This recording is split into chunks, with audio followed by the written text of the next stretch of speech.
What it do, what it do, what it do, what it do, what it do, what it do, what it do, what it do, what it do, what it do.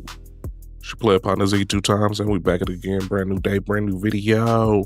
It is November 3rd. It's a Monday. It is a Monday. You hear me? What y'all got going on today, man? Hopefully y'all having a good day so far. If not, then, you know, fuck you mean, get better. It's a whole lot of weird shit going on out here in this world, man. I have yet to get a new update on 3i Atlas that I don't feel like is AI, so we ain't talking about it. I'd rather just be blind and oblivious to it until it actually happens. You know what I mean? We got good coffee on deck. We got big love on deck. Apparently Jamaicans don't like Black Americans and Black Americans don't like Jamaicans. I wasn't privy to this, but all right, cool with me. We got people digital panhandling again. I mean, I can't say again because it never really stopped, but yeah, major problems there, and a whole bunch of other stuff that's going on right now that's just weird as hell. It doesn't make any sense at all to me, but you know, hey,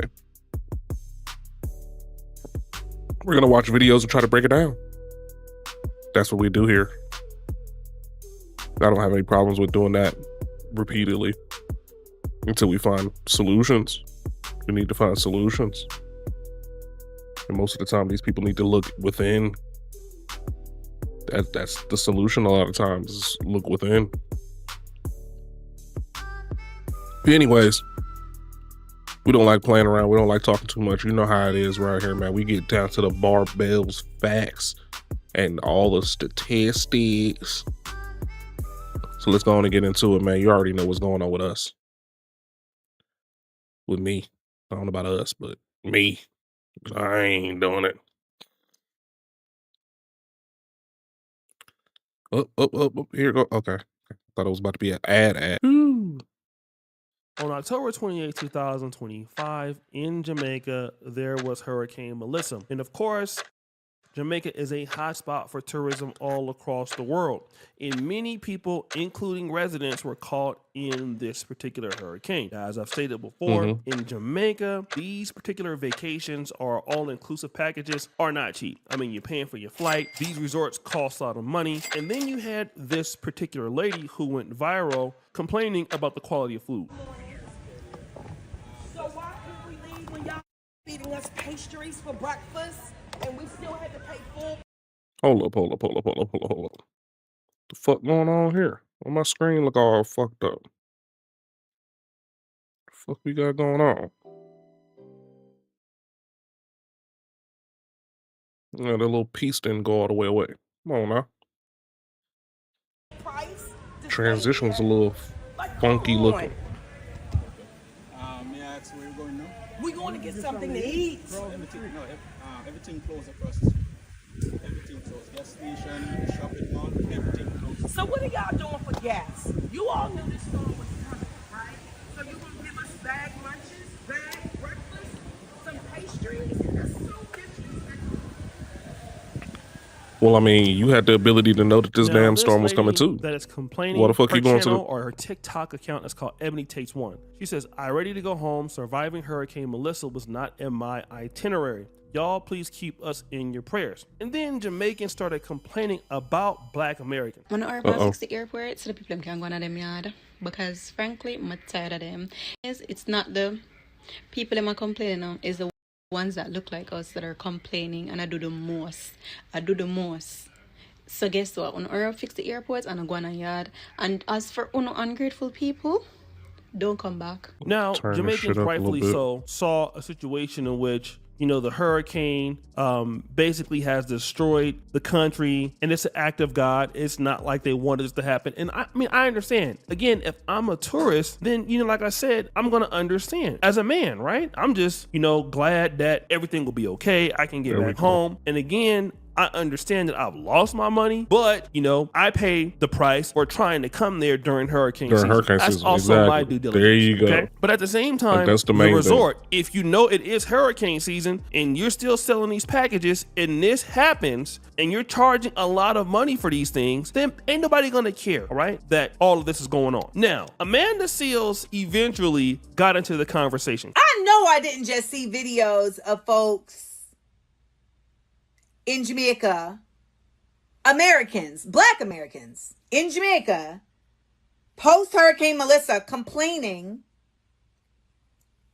about the food they were provided by the hotel post Hurricane Melissa, one of the most severe hurricanes to hit the region ever.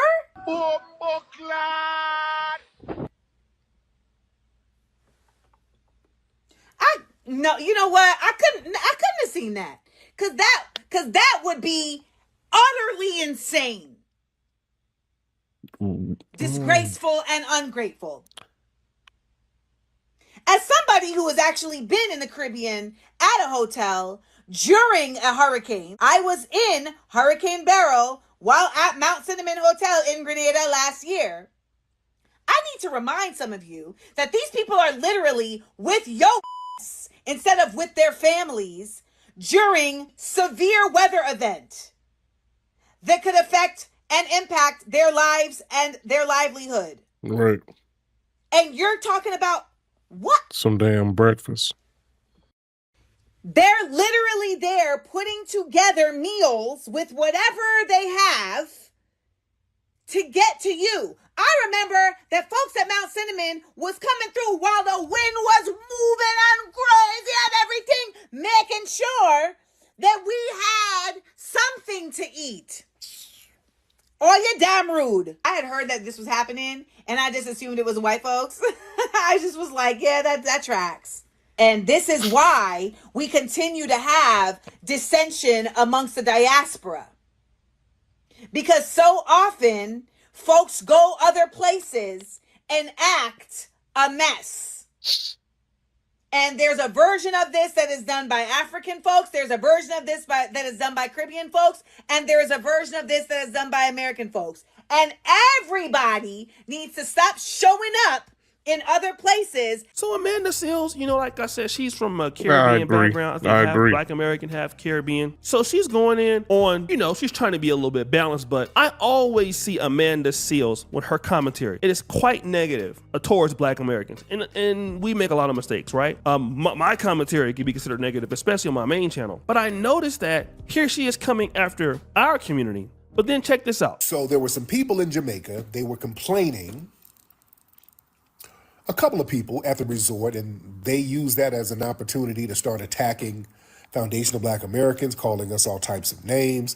Now, come to find out, the women who were complaining at the resort, they were sounding like us, but they're really from Bermuda. They were like their fellow Caribbeans, but they were just using our dialect, basically. They were Bermudan.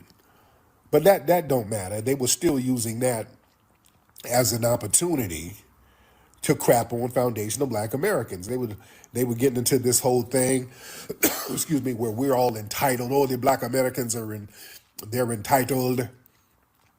Oh, you're not reading the room. And boy, they were making videos in Jamaica and outside. You had a lot of them over here making videos. Well, why don't you just leave the island, go home? Now, Tariq Nasheed does a response, right? And he says the lady that is being accused of this is not even from the Black American community, okay? She is from Bermuda, all right? And this is why I want to preface this. And again, I'm a person in the Pan-African community. I live in Africa, but I have never been more for delineation more than I am now. I love Africans. I love people from the Caribbean. Like, I will give my shirt off at the back. If you're a good person, I'll work with you. I don't like to get into tribalism for the most part. Right. It's something that I don't do. But if you're going to blame the Black American community or the formerly African American community, whatever you want to call ourselves or identify, freedmen, there's Siouxland, I don't know, right? Us. Let it be something that we did do. And I'm pretty sure it's a lot of stuff that we can do. But now what you have is somebody coming in that grows up in Black America or grows up in New York City, is in the culture, sounds just like somebody, and then they go to the Caribbean and then they start some trouble, and then now people in our community, we get blamed for it. And it's not fair, okay? Don't get me wrong, I can definitely see somebody from our community going out there doing this, but then at the same time, a lot of people from our community would not have acted like this. There's even clips of people from Britain complaining. This is what they gave us in our snack ration meal to go boxes. It has,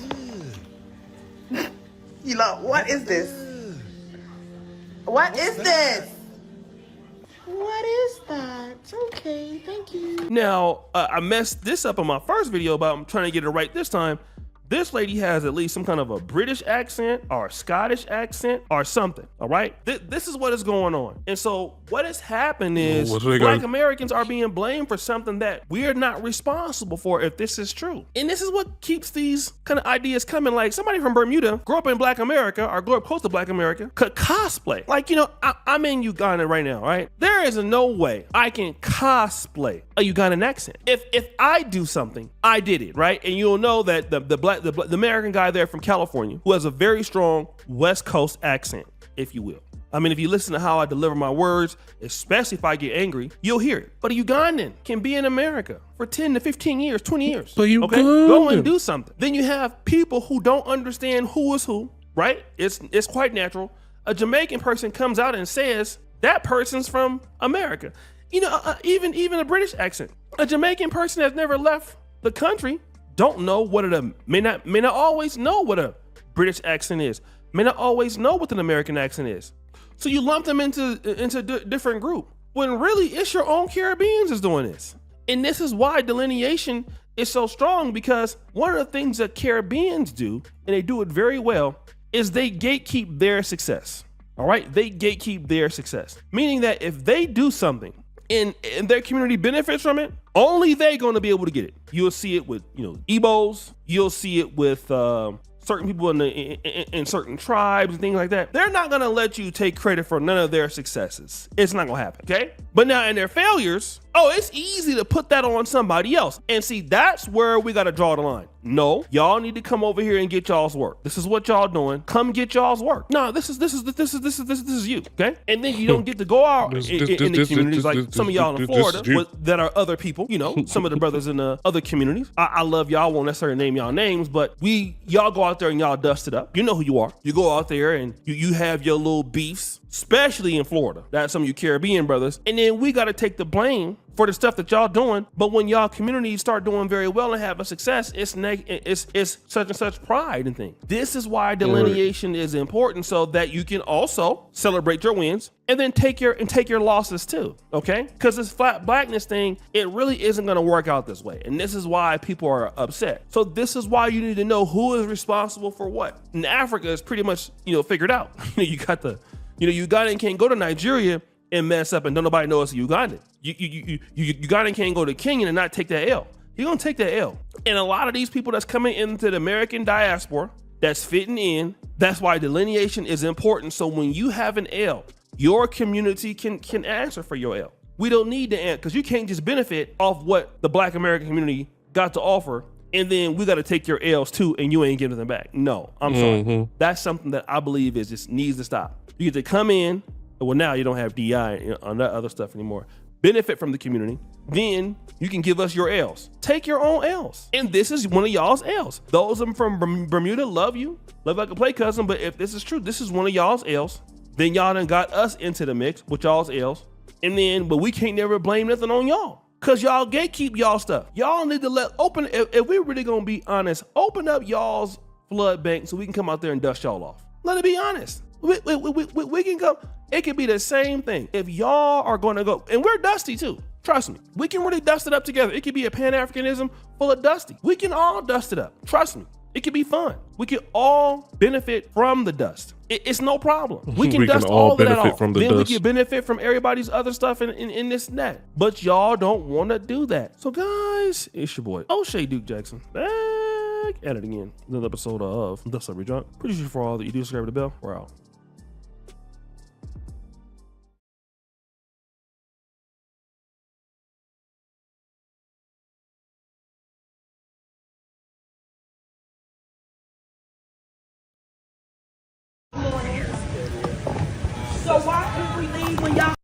giving us pastries for breakfast, and we still had to pay full price to stay here? Like, come on. May I ask where you're going now? We're going to get something to eat. Everything closed across the street. Everything closed. Gas station, shopping mall, everything closed. So what are y'all doing for gas? You all knew this storm was coming, right? So you're going to give us bag lunches, bag breakfast, some pastries? That's so disrespectful.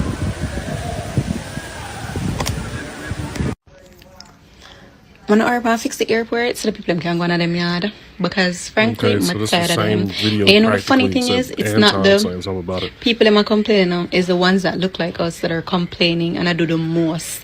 I do the most. So guess what? When Urban fix the airport and I go on a yard, and as for ungrateful people, don't come back.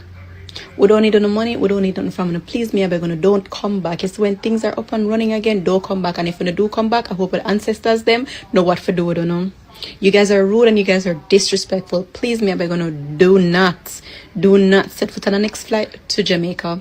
There's so many other countries to visit. Don't come back. Because we don't treat you well, don't come back. And us Jamaicans too, we're too a little bit enough and forgiving. I'm telling you this. It's when time when you see them in them country and I deal with them certain type of way, leave them. Because like me say, if you check the persons that are complaining and the person where they do the most, it's not them people them who do the most. It's the ones them will look like we. See, it's when you see them in them country and I deal with them any witchy water way, man on a business. All right, so I know that the accent can get pretty crazy. I actually had to listen to it multiple different times to catch the majority of what they were saying, but let me just give you the synopsis, right? So basically, you have this hurricane that just recently happened in Jamaica. And so different posts on social media is starting to surface of people like the one person, and then there was like another person that was Americans that were visiting Jamaica that was feeling some type of way about the fact that they were still being charged full price while at the same time they weren't getting the services, rightfully so, because a hurricane had just tore through that mug. So Jamaica was just absolutely ravaged. Obviously, we know that it is a tourist destination. So I don't really take what this person says that much, because they saying, well, listen, you're disrespectful. We don't like it. How can you complain when the whole country is ravaged? But then at the same time, y'all need all the tourists that y'all can get, especially now, considering that y'all don't really have any industries that will hold the whole place up. You know what I'm saying? So essentially, what you see happening is people from Jamaica, not all of them, obviously, but a lot of them, to have the conversation on the internet and it's starting to go viral, are saying that Black Americans should not be welcomed over to the country because they are disrespectful and they look like them, even though they are not Jamaicans. They look like them, but they are unappreciative and they're not compassionate, because if the whole place is ravaged, then why aren't you helping, or why are you sitting there demanding more or greater services, or why are you still demanding the same services that you would have got had the hurricane not been there? And I can see it on both sides, right? Obviously, you don't want to be in a space if you are a tourist destination where you say don't come back, because, like I said, you need all of the American dollars and any other dollars from any other place that you can get. And then at the same time, because you got to look at it from the tourist perspective also.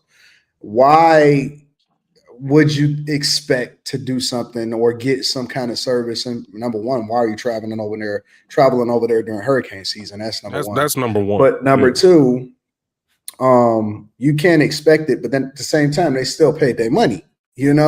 Like, it's not like they're gonna get their money back. Look, okay. So after hearing it twice, man, two things could be true at the same time. One, yeah, why are you traveling during hurricane season? Point blank, period. That's number one. But as a leader in tourist attractions of the world, Jamaica is one of the leading tourist attractions, period. Just the island itself. 95% of your entire economics is based on tourists. Y'all know it's hurricane season too. y'all got word that y'all should probably either evacuate or buckle down. Why didn't y'all have a little bit of extra something for the possibility if you have bookings at your hotel or you have bookings at your resort? Why didn't you have extra rations or extra, accommodations for people that might have actually not known and just came there and they paid their money months in advance? Why not? So, two things can be true at the same time. Yeah, why the hell are y'all here during hurricane season? Even though, the last 5, 6 years, 10 years, we haven't had a hurricane at all during hurricane season. Statistically, I mean, yeah, why not risk it? But then on top of that, why would you risk it? The possibility.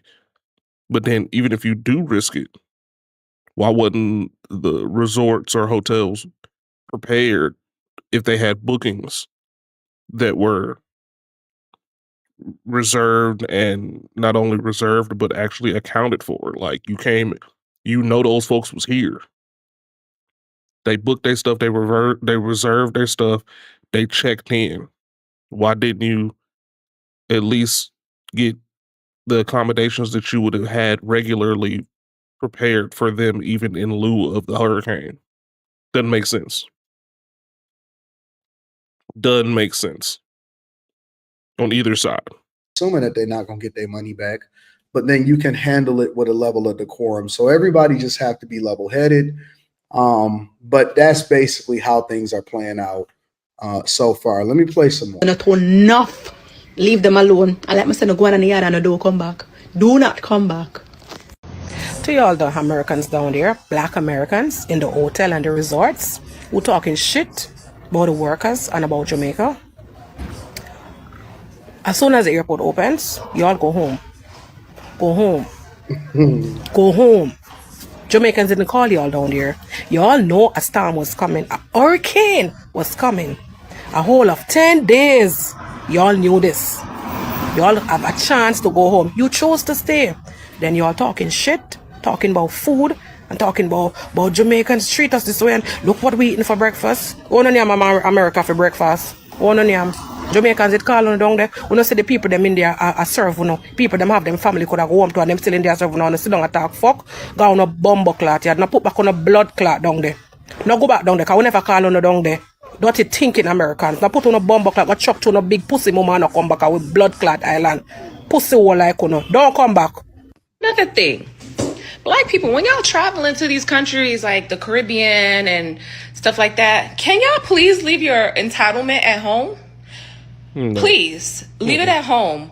Let me tell you, in Jamaica, the hotel workers, the service workers, they're the front line of tourism. They are literally there to make sure you have a great time when you reach the country. There are people that you treat nicely. There are people that you tip well. And I see it too many times when Americans come to Jamaica and y'all flexing on the workers. It's not a good look. That's not what you do. And I see it a lot. Wait, people flex on the workers? I don't know. Like, I've been to Jamaica one time, but that was well over 20 years ago. I would say probably about 20 years ago.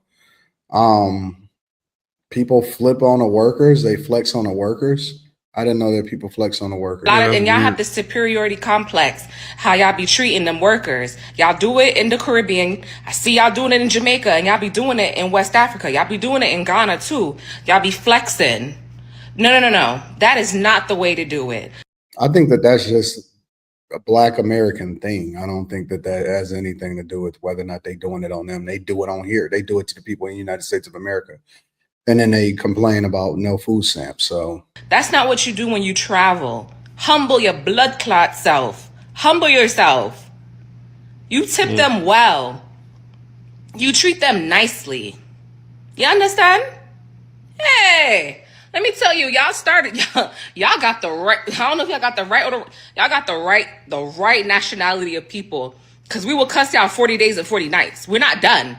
We're not gonna be done. I know the people down at yard can't do nothing right now, but me will cuss them. Me will cuss Uno. Every day me I'll cuss Uno. Y'all gotta tighten up. Tighten up. It's How not a do good they look. switch that? How do they switch that? When you travel, be respectful. I can't even believe I have to say these things. Be respectful to the locals. Jamaicans love, we are very hospitable people. We are very nice people. We're very friendly people. We are people who give the shirt off our back. We will help you out. But don't go down there and treat none of them. Don't treat the people them bad. Because what I've seen on this TikTok, left, right, and center, y'all be treating the workers bad. Men are like it. I despise the attitude. I despise. You down there in a Category 5 hurricane. People people have nothing. Uno go on because they can't get proper breakfast. When the airport's open, y'all, because they need to go now. Today.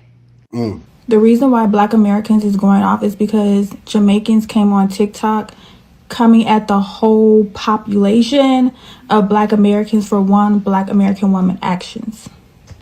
And if the roles were reversed, Jamaicans wouldn't want Black Americans being mad at the whole population of Jamaicans because of one Jamaican's actions. It gives unfair. It gives like you guys found a loophole to try and attack us for no reason.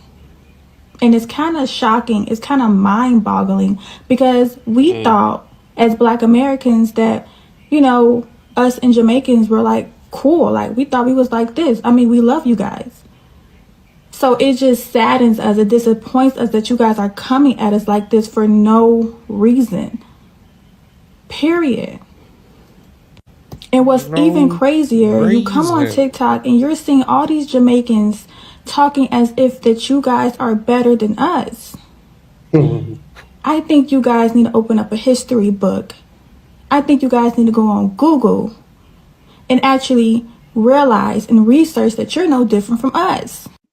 Yeah, I don't know about all of that. I'm an American. I don't have no kin or any tie to any place outside of the United States of America. This is one of those situations where cooler heads could prevail. I think that what you see happening is what people had already believed in the first place. And so this is nothing new. And people are getting outside of themselves because it's a disaster situation. And then at the same time, now everybody is always feeling some type of way and they feel as though both sides feel as though they are entitled. But again, you're talking about one singular person that had a complaint, and that does not necessarily on either side reflect the entirety. Because I don't think that Jamaicans, just because there's some people that's complaining on the internet, I don't think that the majority of Jamaicans would want for Black Americans to stop spending their money over in Jamaica, because again, it's a tourist destination.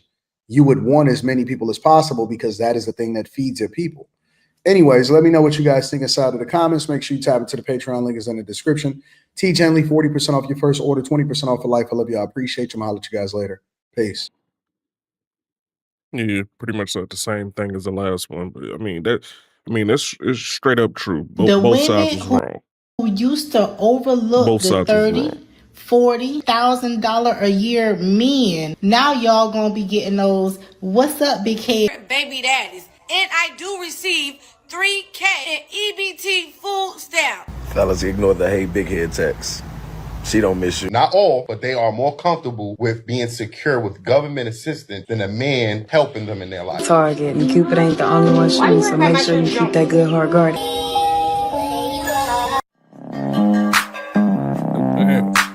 Like, I just be trying to figure out why the hell people that need food or that abuse the food stamp program are always overweight. So yesterday I opened up a can of worms, but somebody had to say it. That shit's crazy. The women who used to overlook the 30, 40, 50, even $100,000 a year men are now reverting back to those 40, 50, 60, $70,000 a year men. Why, may you ask? Because of the government shutdown and because EBT ain't giving out no more stamps. So they are reverting back to the ones that they used to overlook. Now y'all gonna be getting those "What's up, big head?" texts. Hey, big head. And you ain't talked to this girl in 6-7 months since the last time you was able to give her $300-$400 for a little bit. These girls been out here chasing rappers, basketball players, football players, any kind of player, you name it. They've been out there chasing them.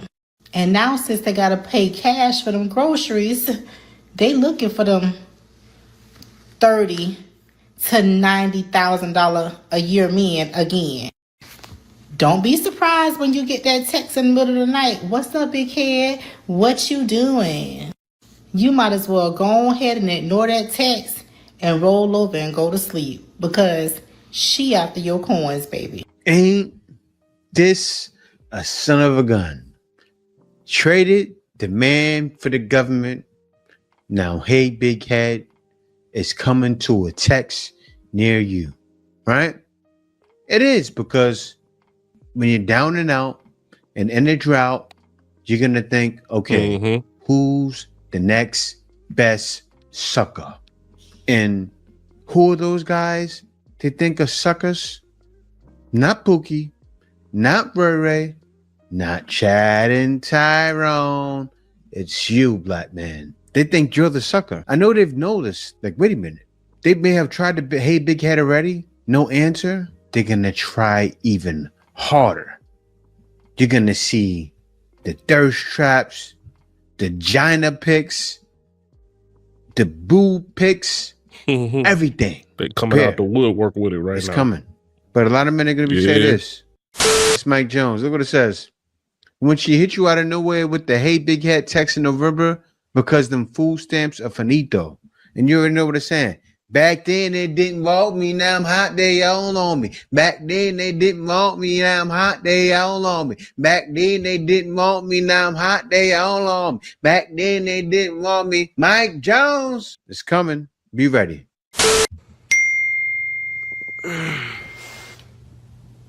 Ain't no way. Hello? What do you mean you love me? Babe, I can explain. Oh my God. Angry and bitter at black women for so long. Our short answer to this is that black men became economically irrelevant to black women, which eventually led to the rebellion of the leadership of the black man. Up until the early 1900s, black women had higher rates of marriage over their clear counterparts before the social engineering of the welfare state. Under the social engineering of the welfare state, the government required that a male could not be living in the house. Government inspectors would come out, and if they found any shoes, any shirts or clothes or anything like that, you were cut off from that public assistance. So there you have black men being removed from the home. Then you have the war on drug, which is disproportionately incarcerating black males in particular. And now what do black women have to do? Make it work and figure it out. Then that births a generation of struggling mothers teaching their daughters to go to school, get a degree, and don't depend on a man for nothing. Baby daddies. And I do receive $3,000 in EBT food stamps. $3K in EBT a month is not something you want to flex on. That literally shows how much you cannot provide for the children you kept on having. How do you have 7 different baby daddies and you were giving birth since the age of 14? That's don't they crazy say work. One of the biggest causes for destruction of home families in the black community is having children who have no father figure?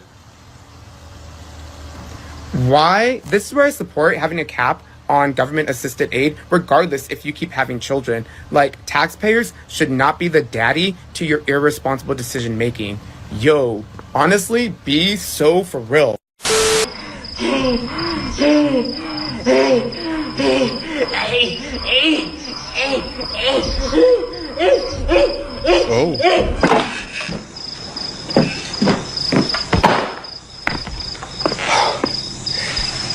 Your mama sure does care about your schooling, son.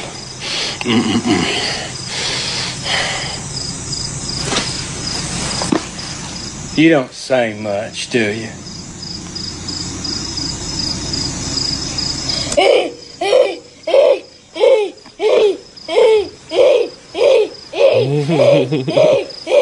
Boy, Forrest Gump was Fellas, funny ignore the as hey shit. big head text. She don't miss you. That mother hungry. Hey, gang, facts. Facts. If they take them benefits away, they take EBT away.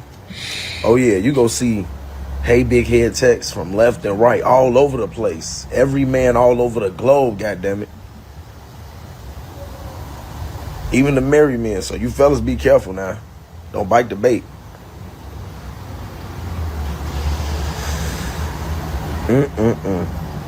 Look how the tables turn. And like Brody said, don't fall for that hey big head text. If a motherfucker ain't trying to take that 25, then nope. Don't even entertain them. If they hungry, they'll take that 25 and you make sure you only feeding them sausages. And that's it. That's it. That's all. That's it. That's So all. you see how bad it's gotten? Men are saying you either take this sausage or get lost. And I don't want it to be like that, right? I actually think that's not a good thing to do. They're in need. They're in dire straits. But that's what it's come to. And these are men you're going to be saying, hey, big head too. So guys are going to proposition you, especially ladies like this.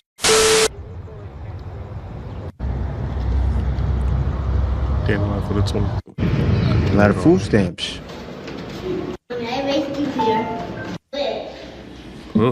See, ladies like this need to make a lot of Gracie, get money. your ass to the bathtub. A lot of guys Hurry are up. gonna go for this. Why's your towel on the Need floor, some? Lily? Go put your It's sad. goddamn underwear on. Look at that. Slim too. Man.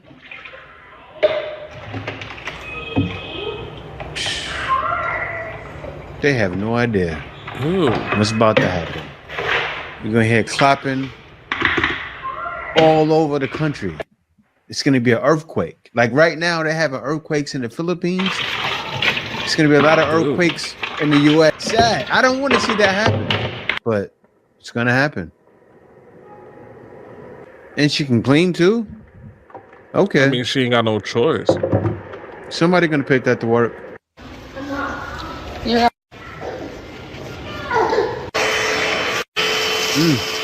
Like, why the place even get I that can dirty? see some use for you. This is what God's gonna be saying. They cut food stamps off. Oh, they done made it easier than it's ever been before. Just know a lot of women outside need help right now. So if you come through helping, $300 worth of groceries can get you anything you want. Nonetheless, we all know James ain't gonna help. It's your time to shine, my boy.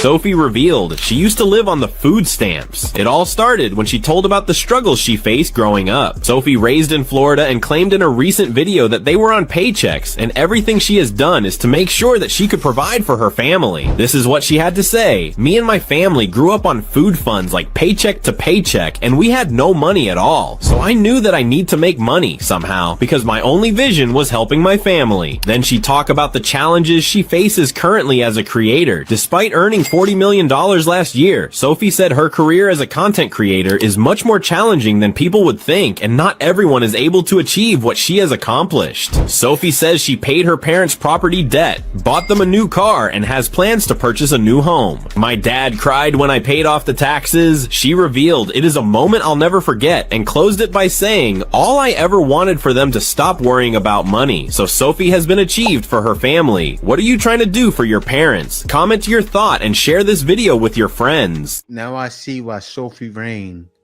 got desperate and said, I need to do whatever I can, never to go back there again. But I want to tell you guys something. I don't commend that. Why? Because you don't go from disgusting in one way, like the bottom of the barrel, to all the way to the other end, going straight to hell. That's what she did. Disgusting, taking handouts, OnlyFans. What about in the middle? Like maybe content creation, something else. Even do desperate content. Actually, don't do that. Don't do that. Because that's the same thing as OnlyFans. But I get it now. I understand why. And Now I understand this man, and I've been understood this man. Take a look. I can control them better. A girl who can't afford to say, "You, Corey, I'm gone." She just can't afford to do it. So I take advantage of that. Now that might be wrong, but her that poverty might be wrong. and my needs, most of the time, it even out. I don't really need a lot of their time. And they don't tell me off because they know when I come over, they children can get some hold up, god damn. Some outlet Jordans. Outlet Gucci. Yeah. Man. But how you speak of women, right? Where you want control. Is there ever I don't want control that is taken by force. I want control because I'm the one who is the leader of the pack, naturally. So could you see yourself in a situation where a woman makes as much as you or more than you? I like women who make money, just I can't do nothing with you other than sleep with you. If you could take care of yourself, you're going to think you could talk to me. I don't like you talking to me a lot. I know you got your own money and all like that. So if you want to, we can hook up, hang out, do that for a minute. But I'm saying girls in poverty, because they have a deficiency. Poverty is a deficiency out here in America. I can fix your little deficiency if you do what I want you to do. I think it's an even exchange. Yeah, but do you see how that comes off as... No. No.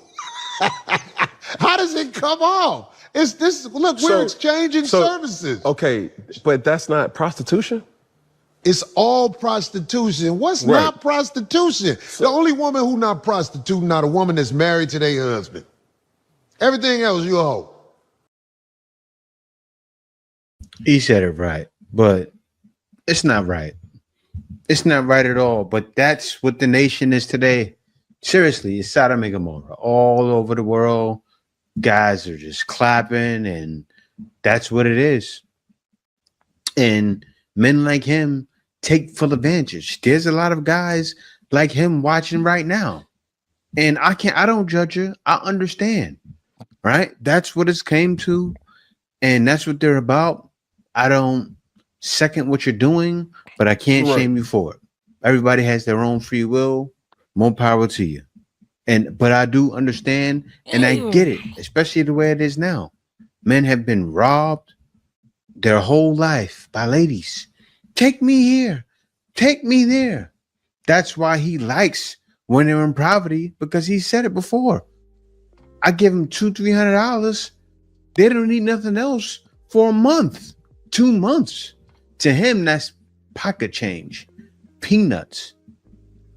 See, a lot of guys don't mind spending when it's to their advantage. It's sad, but that's the way it is. I feel like a Tupac song. Guess that's the way it is. Some things will never change. Not all, but they are more comfortable with being secure with government assistance than a man helping them in their life. Because if a man is in that house, they don't trust us enough to get off government assistance and let's build together. There's a reason. That's not my fault. And this is the part that we're not understanding. I understand the ladies that went through that in that era, but the women that's in my era didn't go through what the women went through in the 70s and in the 80s. So these women that's growing up with this trauma from their mama can't be held against me because I was also raised by a single mother. You get what I'm saying? So you got to give me the same grace and understand, hey, I'm not who your father was to your mother. And we ain't gonna be able to build if you got more faith in Uncle Sam than me. Real talk alert. Okay, so since the food stamp police was so motherfucking mad about that video I made, I'm about to make them madder. Okay, I'm at Target. Boom. So did you know that if you go into like a Target or if you have a Publix or whatever type of store like that has like a Starbucks Even girls like her got a chance. You can use your food stamps to get Starbucks. So I'm about to show y'all right now. Why do you want to spend $10 for Can I a get fucking coffee if you want food ice, stamps? green tea, It don't make any sense. peach green tea, made with lemonade and light ice, please? It don't make any fucking Thank you. sense.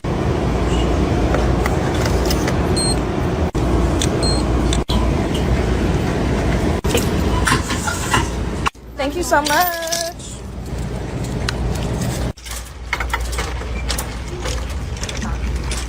Now I see there it says commenters don't think she looks poor enough. I need to say this, right? Because a lot of people don't understand. The people that are on food stamps the most are ladies like her, right? She is that other no, everybody knows what it is. White trash out there. There's more white trash people on food stamps than black people. I mean, I've been knew that. You know, black ladies sold out the man for the government, but they're not the ones that are mostly on food stamps. I know this.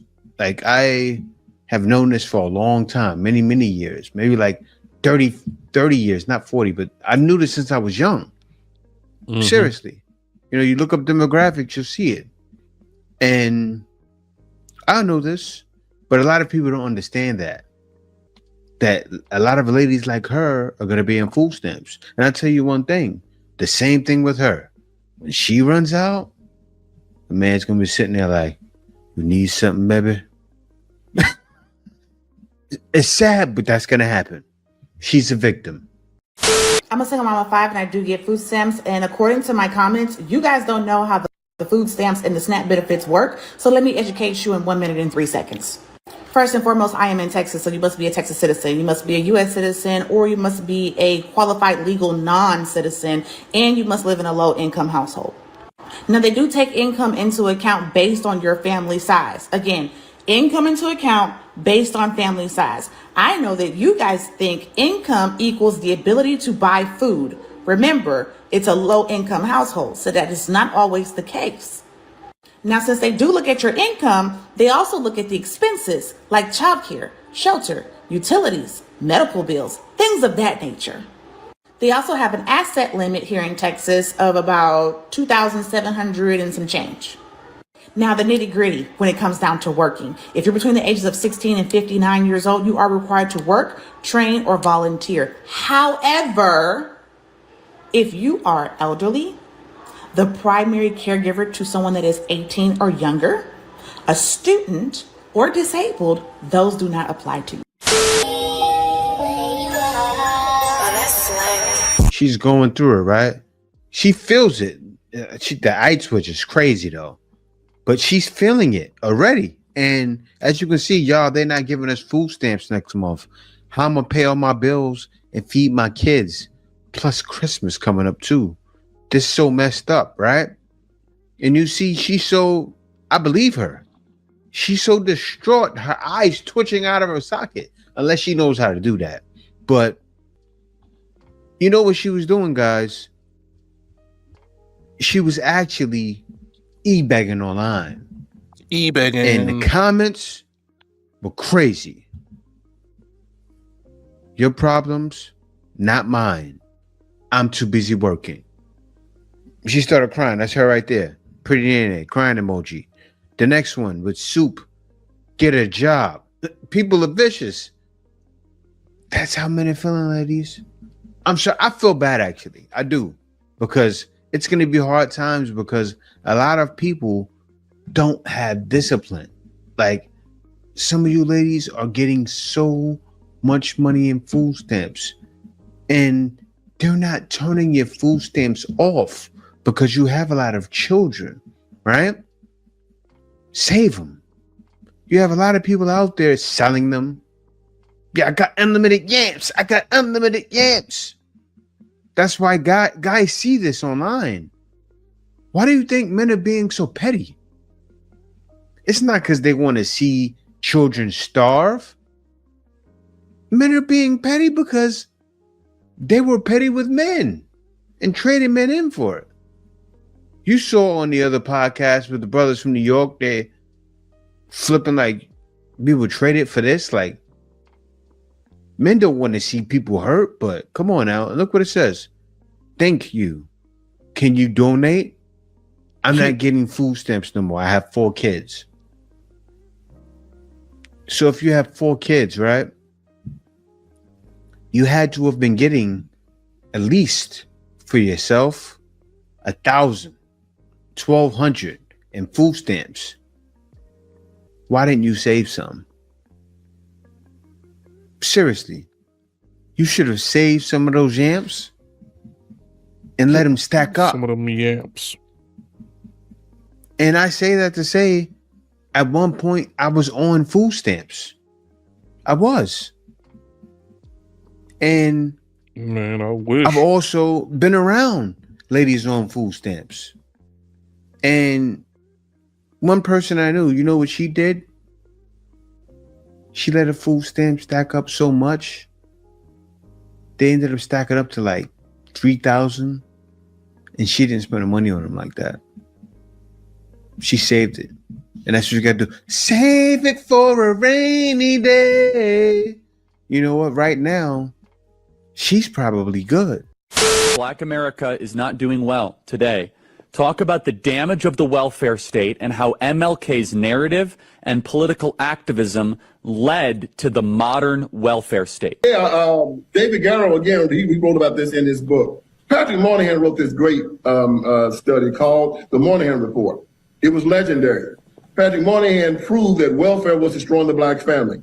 He saw that black men were working, but the family was being more destroyed and more people were getting on welfare. And he said what's happening is these young girls that are getting pregnant aren't getting married anymore.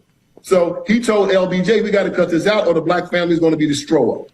So he said, what we need to do is take the federal government and put the black man back in charge of his family. LBJ was all for it. But LBJ, being the politician, said, you got to go and sell this to the civil rights community. LBJ so McGeorge Bundy was on the Ford Foundation at that time. He told Moynihan that we are sponsoring a retreat for the civil rights community. Come with me down there and present your findings to them. McGeorge Bundy, Moynihan went down there, met with Martin Luther King Jr. and the members of the civil rights community. According to David Garrow, McGeorge Bundy said it's a wonder Moynihan got out of that room alive. They called him everything but a child of God, cussed him out, called him a racist. Moynihan goes back to LBJ and said, man, these people are crazy. We can't have nothing to do with them. LBJ said we got to do what they said do. They came back and met with LBJ, and the feminists in the movement said, instead of taking the federal government to put the man back in charge of his family, we need to use it to get the man out because marriage is just like slavery. And instead of putting and fixing the welfare state where women could get welfare if they got married, they changed it to where if they caught a man in the house, she could get no help. And in one generation, the black community went from having 80% of their children in wedlock to 80% being born out of wedlock. And they put the man in-house clause in welfare, and it destroyed the black family. And Martin Luther King Jr.'s fingerprints were all on it. And Ralph Abernathy wrote, "In the walls came tumbling." All right, so you heard enough, right? Now, I know a lot of people, black people, didn't like Charlie Kirk, but what he was doing there was proving a point, right? Do you know what that point is? A lot of guys understand. What the man was saying is not a lie. And you notice he said the feminism, Satanism movement back then, certain civil rights leaders were in hand with movements back then that a lot of people don't understand certain things in history, right? Certain people play certain parts and you would never believe it. And what's happened is, think about what they said, right? That did take place. And then as it was happening, first we went from peaceful music, then right after that, the gangster rap came in. First it was the civil rights movement, feminism came in around that time. Then the even when you looked on Good Times, right? They showed the on the show, oh, the man is here. They had to hide the black man, right? Make sure none of his stuff was in the closet. Or they weren't going to get that free money. This is when it started. This is when it started. And it's gotten out of hand. So now the government is breaking up with you. And not even yet. The government breaking for up 1 month. But you know what's gonna happen? Now they're saying if you can have it for 2 years. So yeah, he is breaking up with you. He gave you a timestamp. So what a lot of you ladies have to do now is get it how you live. And that's what men have been doing. Out here getting it how we live. The only way we know how. By working hard. Make sure you save some new for you because what you got is sacred. Some energy is just too good to waste it. Target, and Cupid ain't the only one shooting, so make sure you keep that good heart guarded. So many will want to touch you, but few will be prepared to hold you. And remember, it ain't no warranties on the broken dreams they sold you. Never there when you call them, so why you still call them a friend? Interior motives and hidden agendas, hoping that it all pay off in the end. Guess I'm just hoping that you listen. We in the belly of the beast is wicked. Stay in your truth, cause there's so much faking. Now, I don't know if you guys paid attention to that. She had 12,000 in yamps, and she only spent 1,500. She has 9 kids. A lady like that, with that much left, I hope she saves some. Seriously, because if she still has it like that, she has enough to feed her family. Forget the kids.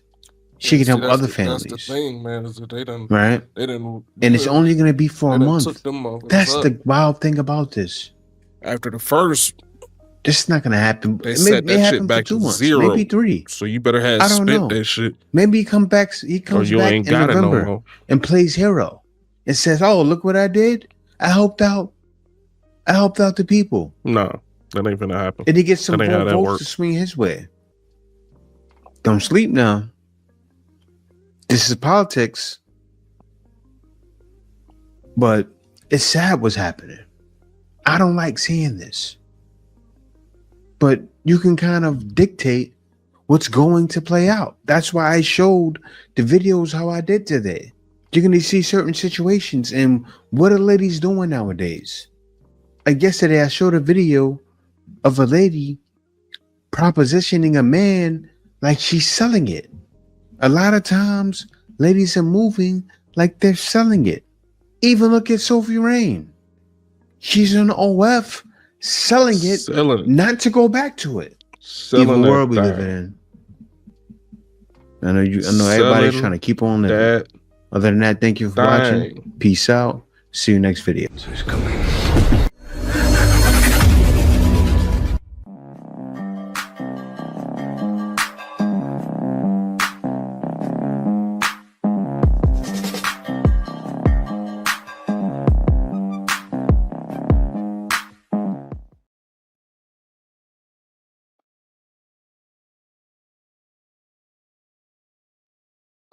Selling that thing. Fire sale. I'm Sora 2, the new AI in town. We're not afraid. Artlist got them all. Sora 2 is now on Artlist. You now have the most advanced AI video model on the market at your fingertips. Get incredible realism. Copyright. Fuck. Cause I'm trying to look. Y'all pissing me off with these food stamps. Got them to sell or you don't. I'm gonna give you $100 cash and give me 140 in EBT. No. I sell my $3,000 food stamps for $2,500 a month. I just had to sell my last $50 in food stamps. How many people I've seen sell food stamps to get their hair done, nails done, their toes done, buy an outfit to go to the club, drugs? A lot. Selling food stamps is not illegal. Welcome to America in 2025, where food stamps turn into street currency. This is what happens when the system collapses and accountability goes missing. Let's get to it. I don't need to hear all that. I'm gonna let you know I gotta see first. See what? And then your math ain't making sense. Since when you trying to charge 75 on the dollar? Everybody knows if I'm trying to get 100. You get $50. You get what I'm saying? Ain't no more, no less. You get an easy 50. Cause look, I'm doing you You doing milk, but I'm doing you a favor. Because you need this hard cash. It should not be this hard for a little simple transaction with some food stamps. But look, if you got some food stamps, tap in. Good. Money. You could tell times are bad when EBT goes on its own black market exchange rate. Folks out here trading benefits like Bitcoin. I say you trying to buy some EBT or what? You look kind of strange. Come on, never that. Hey, I got it, bro. I got good deals, bro. Give me, what's the deal? Look, bro, I'm gonna give you $100 cash and give me 140 in EBT. No. Come on. What do you mean? It's expensive now. No, bro, you being real greedy right now. Nah, you know that? Bro, yes, I'm gonna grab all this. This salvage times are hard, man. When even food stamps got inflation, you got the economies cooked. People battering for groceries like it's the Great Depression remix. Yesterday when I was checking out in Walmart, the couple next to me was reading a sign that was like, it's a federal crime to sell your food stamps. And the wife looked at her husband and was like, people sell their food stamps? She was shocked. She was genuinely flabbergasted. She was like, and it's a crime and they're still doing it?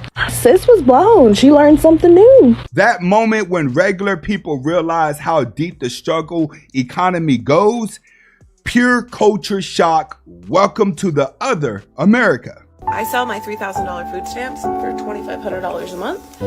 I rent out my Section 8 mobile home to my sister for $500, and I pocket the $500. Section 8 pays $800. But I would prefer to go to the food bank to get food for my kids and then take all the free options that they give you at the school as far as free lunches and the food bank and the free pantry, stuff like that. I love it. You gotta be kidding me. Are you kidding me? Bro really turned welfare into a business model. EBT flipping, Section 8 subleasing, and still hitting the food banks. That's triple dipping economy. All right, ladies, now food stamps getting ready to get cut off, and I hate to be the one to tell you this. I hate to be the bearer of bad news, but I'm gonna need y'all to get out here and start selling that cat again. Because back in the day, our grandparents was not worried about how they was gonna feed these kids because they wouldn't mind going out here and getting on these blocks. Hell, y'all gonna have to go ahead and start selling some cat. I don't want to hear nobody online complaining about all food stamps. There's a bunch of out here in these streets running around ready to pay $20, $30 for a pizza because them niggas ain't shit. Let's go ahead and use up these men that's already washed up. All right, do what you gotta do. Just wear some protection. When desperation meets delusion, logic leaves the room. That is what happens when survival turns into a stand-up comedy. EBT made me rich, so I'm selling snacks at school, and this is all profit because I basically got the snacks for free. I paid $0 because I just used my mama's EBT. So I went to the store, I bought all these snacks. Once I got to school, people already know I'm selling because I've been doing this forever, so they all started rushing to me because I got the best deals and I got the best snacks. I'm selling candies, drinks, snacks, sometimes even food. So I gave that dude his chips, I gave him a drink, I gave this whole group some Airheads. They said, can I get some Airhead, Rico? I was like, oh, what? Another one wanted my ding dong. I was like, bro, huh? I was selling snacks left and right, drinks and candy, and people were basically throwing their money at me. Gotta hurry for the teacher. Gotta hurry for the teacher comes in. You have this? Oh, he's stealing. And like I said in the beginning, all of this is all profit because I don't have to pay anything for my restock. This is how I make all my money, and you guys can see me flexing on you, and I could go band for band with whoever in the comments. Let me know. Every generation finds its hustle. This one just found it in the lunchroom. EBT made me rich might be the realest business course of 2025. Not y'all out here buying yamps for $27. She not even from Detroit. Y'all trust her? Now y'all going to jail, prison. Good morning, TikTok. I am so upset right now. I'm so upset. First of all, I'm at Walmart. I'm gonna show you. I'm at Walmart. I just got back in my car. I'll show you. I'm at Walmart. I'm in Jacksonville. So I pull up at Walmart because I'm going in here to get some water bottles and some stuff, my daughter's lunch and everything, on snacks or whatever for my baby, for my daughter, my 12-year-old. And whenever I roll up in Walmart or anywhere, I always look around my surroundings to see if anybody's around my truck or if anybody's around me or whatever. And so everything was all clear. So I got out locked my truck. So I'm walking, and out of my peripheral, I can see this lady and this little boy walking toward me. So so I see them coming closer, and I'm looking at them side-eyed because, number one, we're in a pandemic and they don't have a mask on. That's number one. So the lady's coming, she's like, excuse me. So I'm looking, and I said, wait a minute, 6 feet, baby, stay over there, you don't have a mask on. She was like, oh, I'm sorry. She said, are you going into Walmart? Yes. Are you buying groceries? Or yes. Well, I can help you. Help me do what? Well, she's looking around. Well, I don't normally do this, but I need some help this morning. So I'm like, what do you need help with? Well, I got $600 left on my food stamp card. And if you let me go in with you, and you can get whatever groceries you want, and I'll go and I'll put my PIN number and everything in, so you can pay for it. You know, I can pay for food for you or whatever you buy. And then when we come out, if you can give me $300. And I said, what you say? She was like, I said, wait a minute. So you saying you want me to give you $300 for $600? You think I'm finna go ahead and buy $600 worth of groceries? That's what you're saying? Oh, well, you get meats and stuff. So I said, wait a minute. I said, first of all, what do you need $300? What do you need this money for? To buy some food?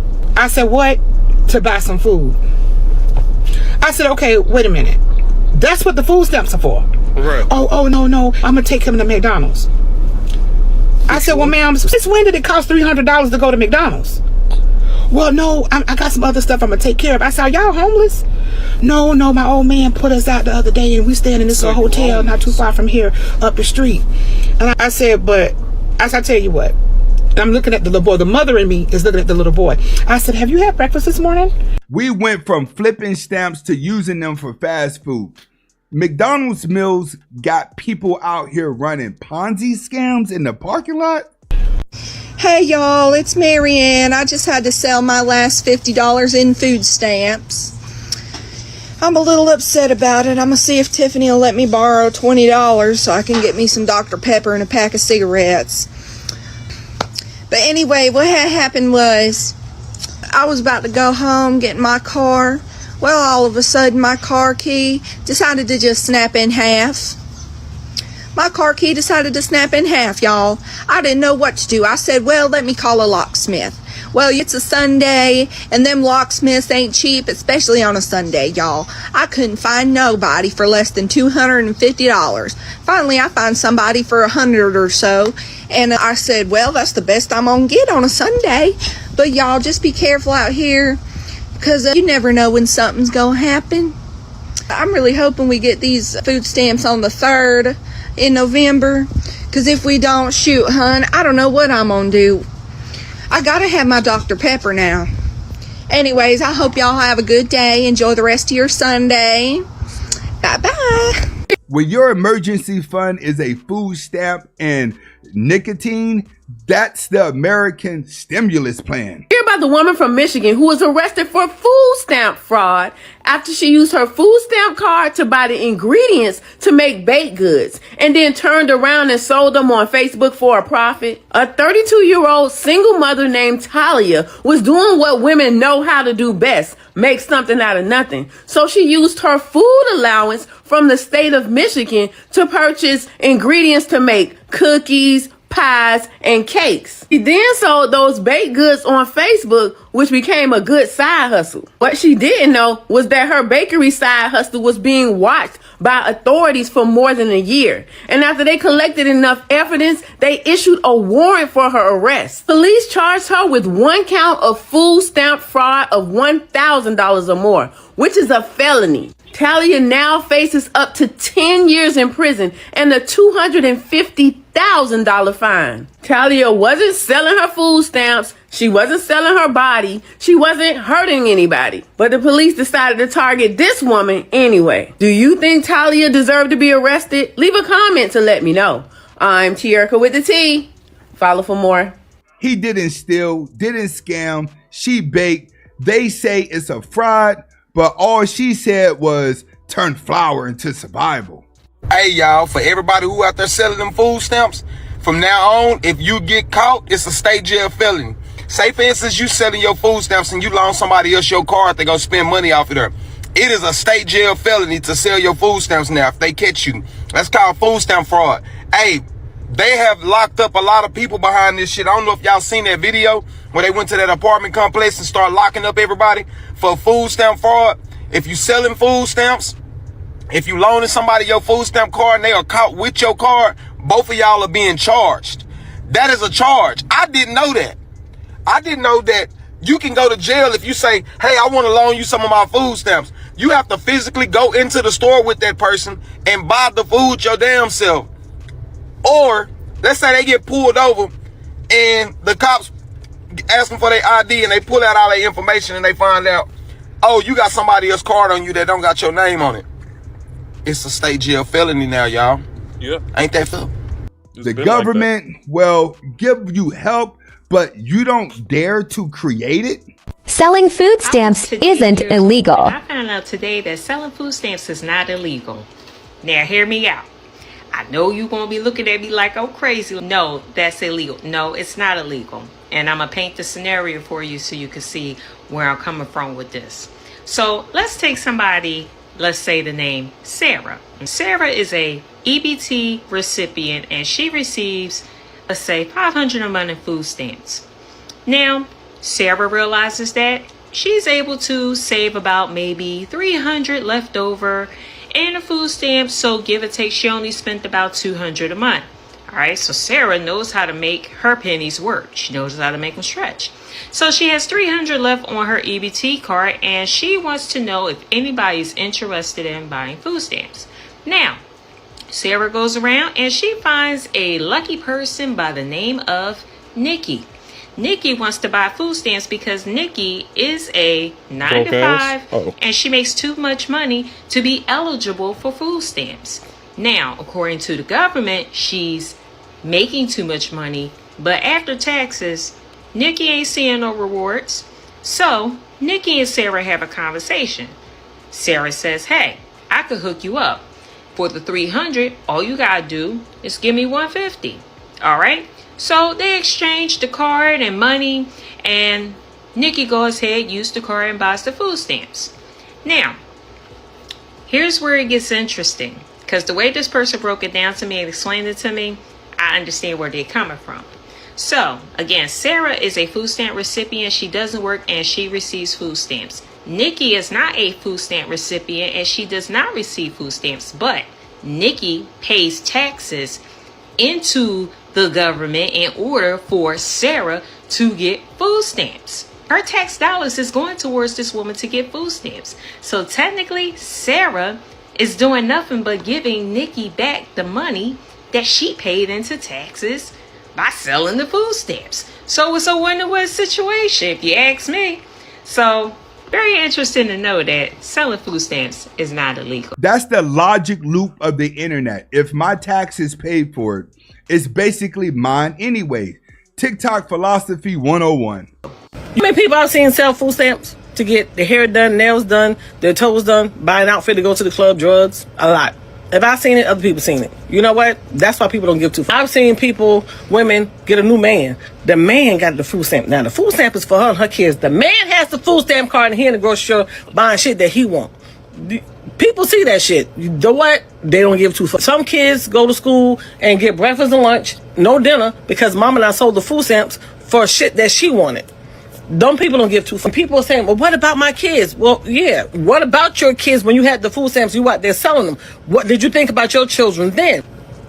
The shit that people do, shit. People see that. So now people are like, I don't care. Life is about to start life for a lot of people. But don't get mad when people don't give two, because we see so many people out there abusing that shit that they be like, I don't give a shit. What about your kids when you was out there doing that shit with them food stamps? What about your kids? Dependency turned into hustle. Hustle turned into chaos. When survival becomes entertainment, that's the new reality show called Broke Economy. Honestly, I use my stamps to get by, but sometimes I had to sell a couple to pay the light bill. A lot of folks around here do the same thing. Now they talking about cutting them off. Food stamps. I got those food stamps. What? You gotta speak up. I can't hear what you're saying. I said I got those food stamps. Oh, whoop-de-damn-do. I got food stamps too. Here's me. Food stamps. Come on, girl, you need some. Listen, I'm short of my light bill. I need to sell these food stamps. 50 cents on the dollar? Oh, no, thank you. Beat it. Food stamps? What? Food stamps, 50 cents on the dollar? What the hell is going on? Right? What at a time? Damn it! Man, this is stamps. $200 worth of food stamps. I'm trying to sell $2,000 worth of food stamps. Bernard? You take food stamps? I don't sell my food stamps because I'm not trying to go to jail, baby. The food stamp that come on my card is going to be spent off my card. So we're now arresting people for literally trying to better themselves and their families. As a Michigan woman faces 10 years in prison for selling baked goods bought with food stamps. Now, for the uneducated, judging by the comment section of that post, it's a lot of people. People seem to be under the impression that she used her food stamp to buy pre-packaged snacks and then sold them for profit. Which, to be fair, I still wouldn't care. But no, she literally went to the store to buy baking ingredients, which she then used to make homemade goods that she sold online. I.e., she was buying eggs, flour, baking soda, salt, all the things. Food. And I'm sure those ingredients went to other things in her household. And she used that money to pay her bills, to pay off debt. And now she is facing 10 years in prison and a $250,000 fine because she bought baking ingredients. This woman is facing 10 years in prison for having the audacity to use her food stamps to buy food and then try and use that to better her position financially into a more stable position, which is supposed to be the entire point of assistance. What are we doing here? Right here. I got you. Show me that one thing you say for. All I gotta say is if you selling your food stamps, you wrong. And if you are selling them, inbox me so I can have a conversation with you. America's not running on dunking no more. It's running on desperation, discounts, and double swipe EBTs. Welcome to the new modern hustle, where even survival comes with transaction fee.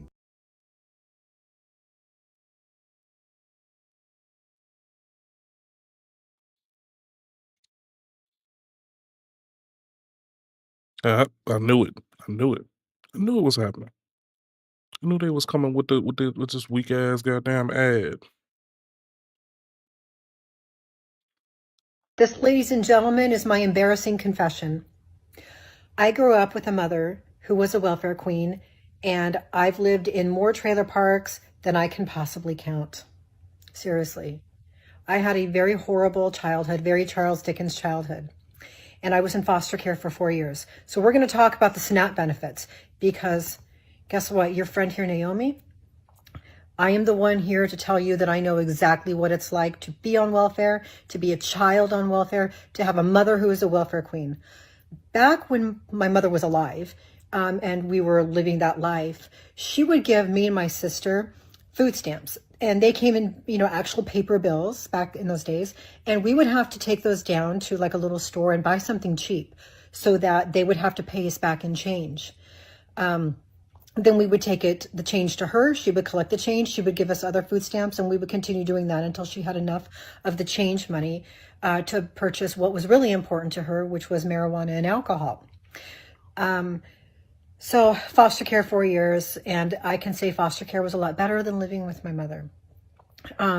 We're going to tie this into the SNAP benefits, and I know that there are many people in this world who are truly innocent and genuinely do need those benefits. People who will have a car accident or a sudden medical incident or a real handicap or maybe an autism at such a level that they're not really capable of functioning in society. We have a lot of people with autism. We have a lot of people who are elderly.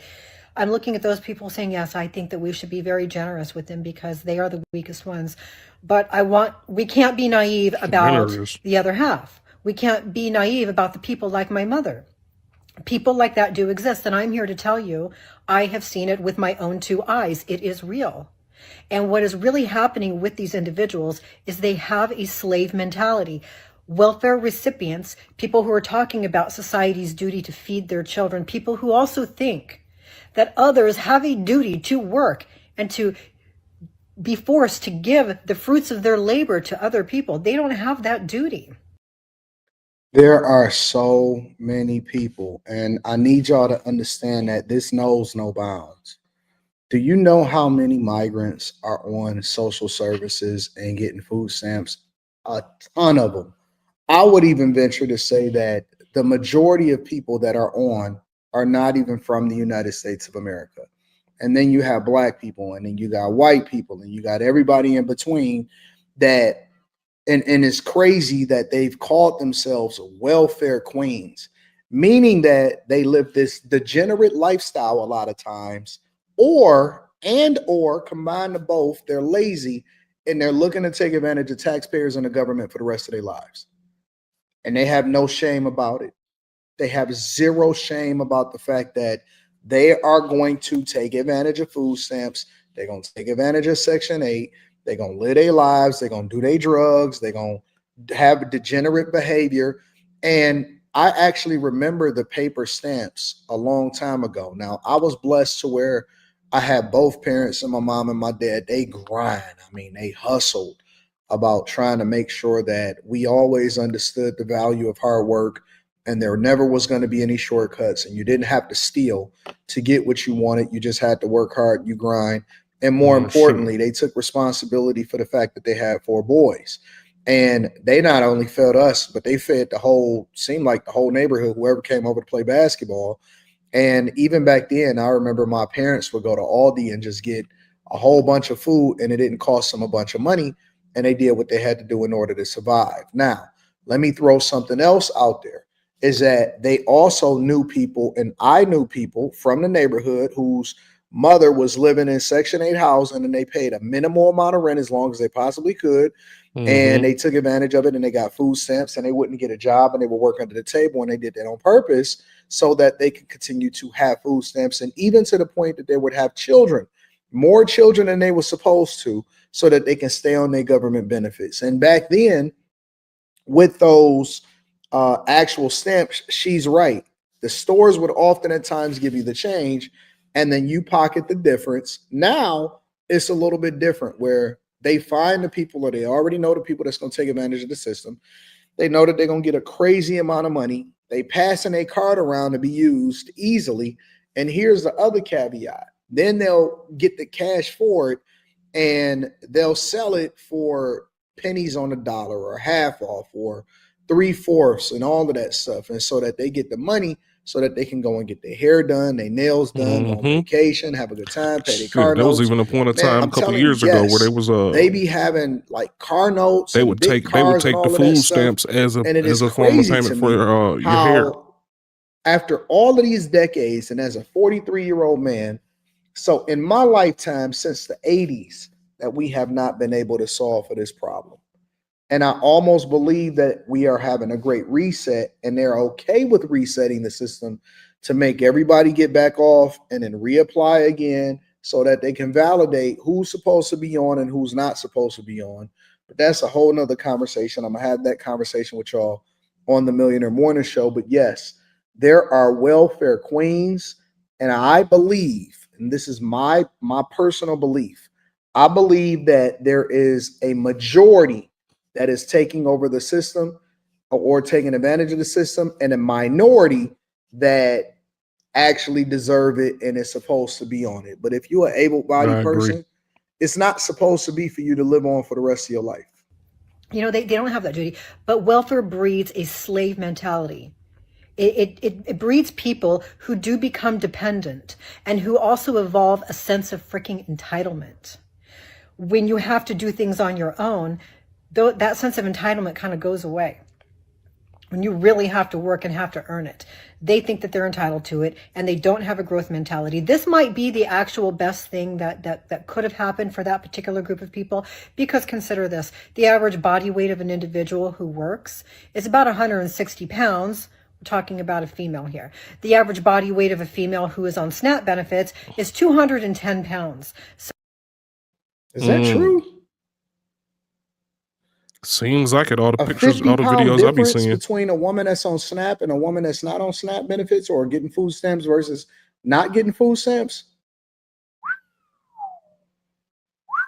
That's crazy. Seems that's like true, because everyone I'm seeing that's out there winning on the food stamp situation, they're really complaining about it. The good thing here is the that ones if they're so worried about that's freaking food, they're going to start digesting their own body fat, and maybe that experience might be enough to tell them that they need to get a goddamn job to pay for themselves and their kids. Okay, but why are you even having children that you cannot afford to take care of? Why? Why would somebody do that? So again, I'm not talking about the people who just need emergency help. I'm not talking about the people who are genuinely innocent. I'm talking about the ones who have the sense of goddamn entitlement, you know. And then all the others, the virtue signalers, the ones who are out there to show us how evolved they are by defending the poor children on the SNAP benefits. Come on, wake up. This is probably one of the best things that could have happened to them, because now they're not getting those benefits. What are they going to have to do? Yeah, they're going to have to start thinking. And there are many ways of making money that are legal and right. You just have to be a creative thinker and have something called a growth mindset. Yes. And most importantly, understand that no one has a duty to pay your way for anything. Nobody. And everything should be earned. Nothing should be free. Now, she's making too much sense. And you know that there's going to be the people out there, oh my God, having food is a right. No, that's not how society works. But I also think that they're trying to push a socialist agenda, especially with the elections that's happening over in New York. It's the Democrats' last play. And the Democrats don't care about y'all anyway, because they the reason that the government is staying shut down. But that's a whole nother conversation. But yes, there are what we would call quote unquote welfare queens that continue to have children, they continue to have sex, they continue to get food stamps, and they taking advantage of taxpayers on purpose, regardless of what they telling you on social media. Let me know what y'all think inside of the comments. Make sure y'all tap into the Patreon. Link is in the description. Teach Henley, 40% off your first order, 20% off for life. I love you. I appreciate you. Let me know what y'all think.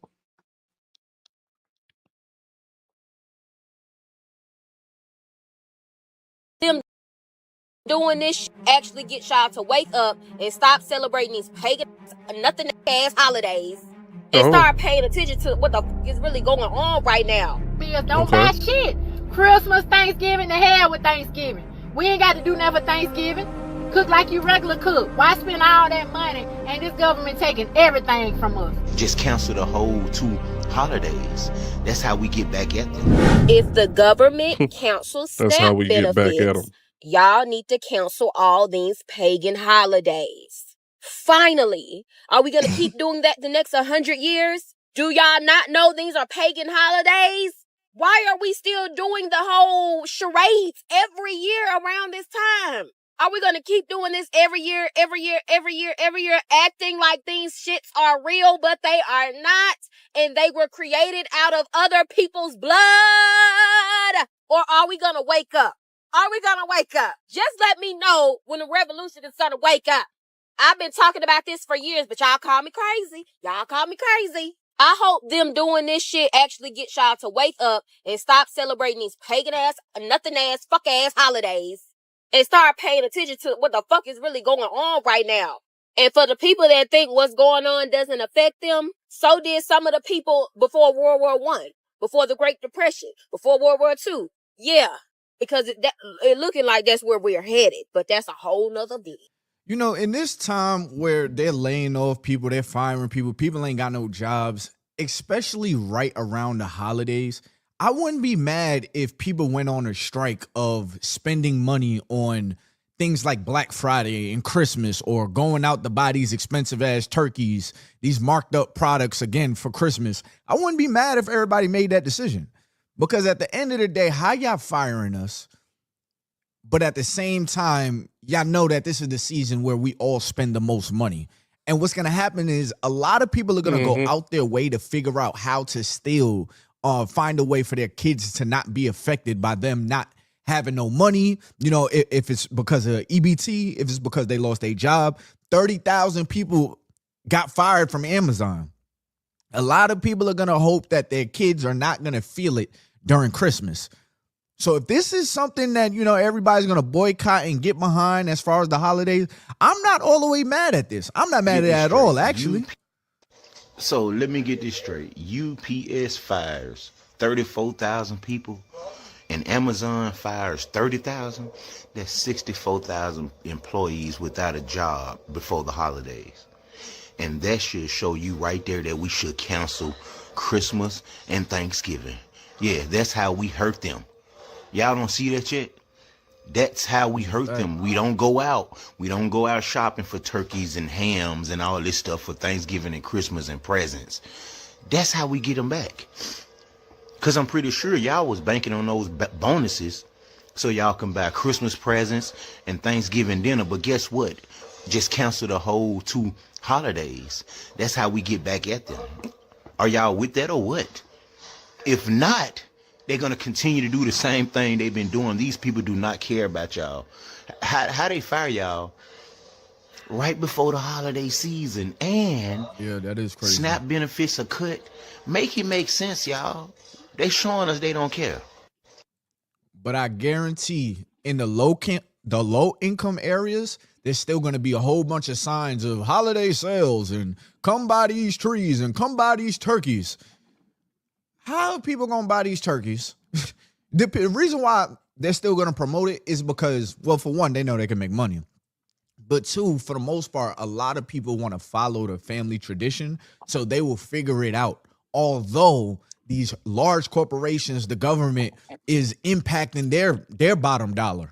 You know, they'll still try to figure out a way to carry out the tradition. But the thing about it is that if we're being 100% honest, these traditions are made and continued and marketed by these major corporations. So it'll basically send all of their sales skyrocketing around this year.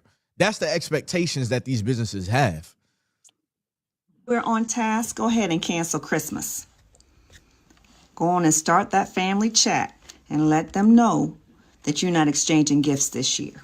Hopefully everybody in your family is on board. And I know you're thinking about the kids. Well, Facebook Marketplace. If you're going to buy something from somebody, buy something small and local. You know, I actually like that. Support a small retailer. I like that. But it's going to be Red Friday for these folks this year. Someone called it that in my chat. It says it's not going to be Black Friday this year. It need to be Red Friday. And I agree 100%. Hashtag Red Friday. But it's a good opportunity to teach your kids that freedom ain't free. And it's a conversation that need to be had because, you know, somebody going to have to sacrifice and we going to have to fight for this shit. So here we are. And those retailers, they're going to know. I know they're sitting on inventory from last winter. And guess what? They're going to have that same inventory next winter. It's like, seriously, let's do this. There were Christmases I had as... Like the fact that Amazon just fired 30,000 people before the holidays is actually very baffling because mad people are going to be ordering through Amazon. Amazon's about to make mad money during the holiday season. They do every year. So why would y'all be firing people before the holidays? So you mean to tell me y'all are lowering your costs of how much you're paying people, but clearly the people that's left are going to have to get overworked because orders are about to start hitting heavy. You got Christmas around the corner. Halloween, people are ordering costumes. Thanksgiving decorations. So you guys have all this money that you know is coming, but you're letting people go. That sounds like from a business standpoint, we want to make more profit. We want to make more profit. And, you know, right now that's what we're going to do because we know the money's coming in. So we're going to let all y'all go, you know, so we can make some more profit. Because I see a lot of people saying, you know, they're banking on, you know, a crisis that is coming. Yeah, there's probably a crisis coming. But the timing is awfully odd that so many people are getting the emails that they're fired already. If a crisis is coming, I mean, it's coming, but it ain't like here. So why don't y'all do your mass layoffs after the holidays? Or maybe in the middle of next year? But it's just awfully odd that the season when y'all know the money is about to start trickling on in, y'all are letting people go. And I love the fact that people are getting together and they're starting to wake up and see the game. Like, hold up, y'all can't fire us and expect us to give y'all our money at the same time.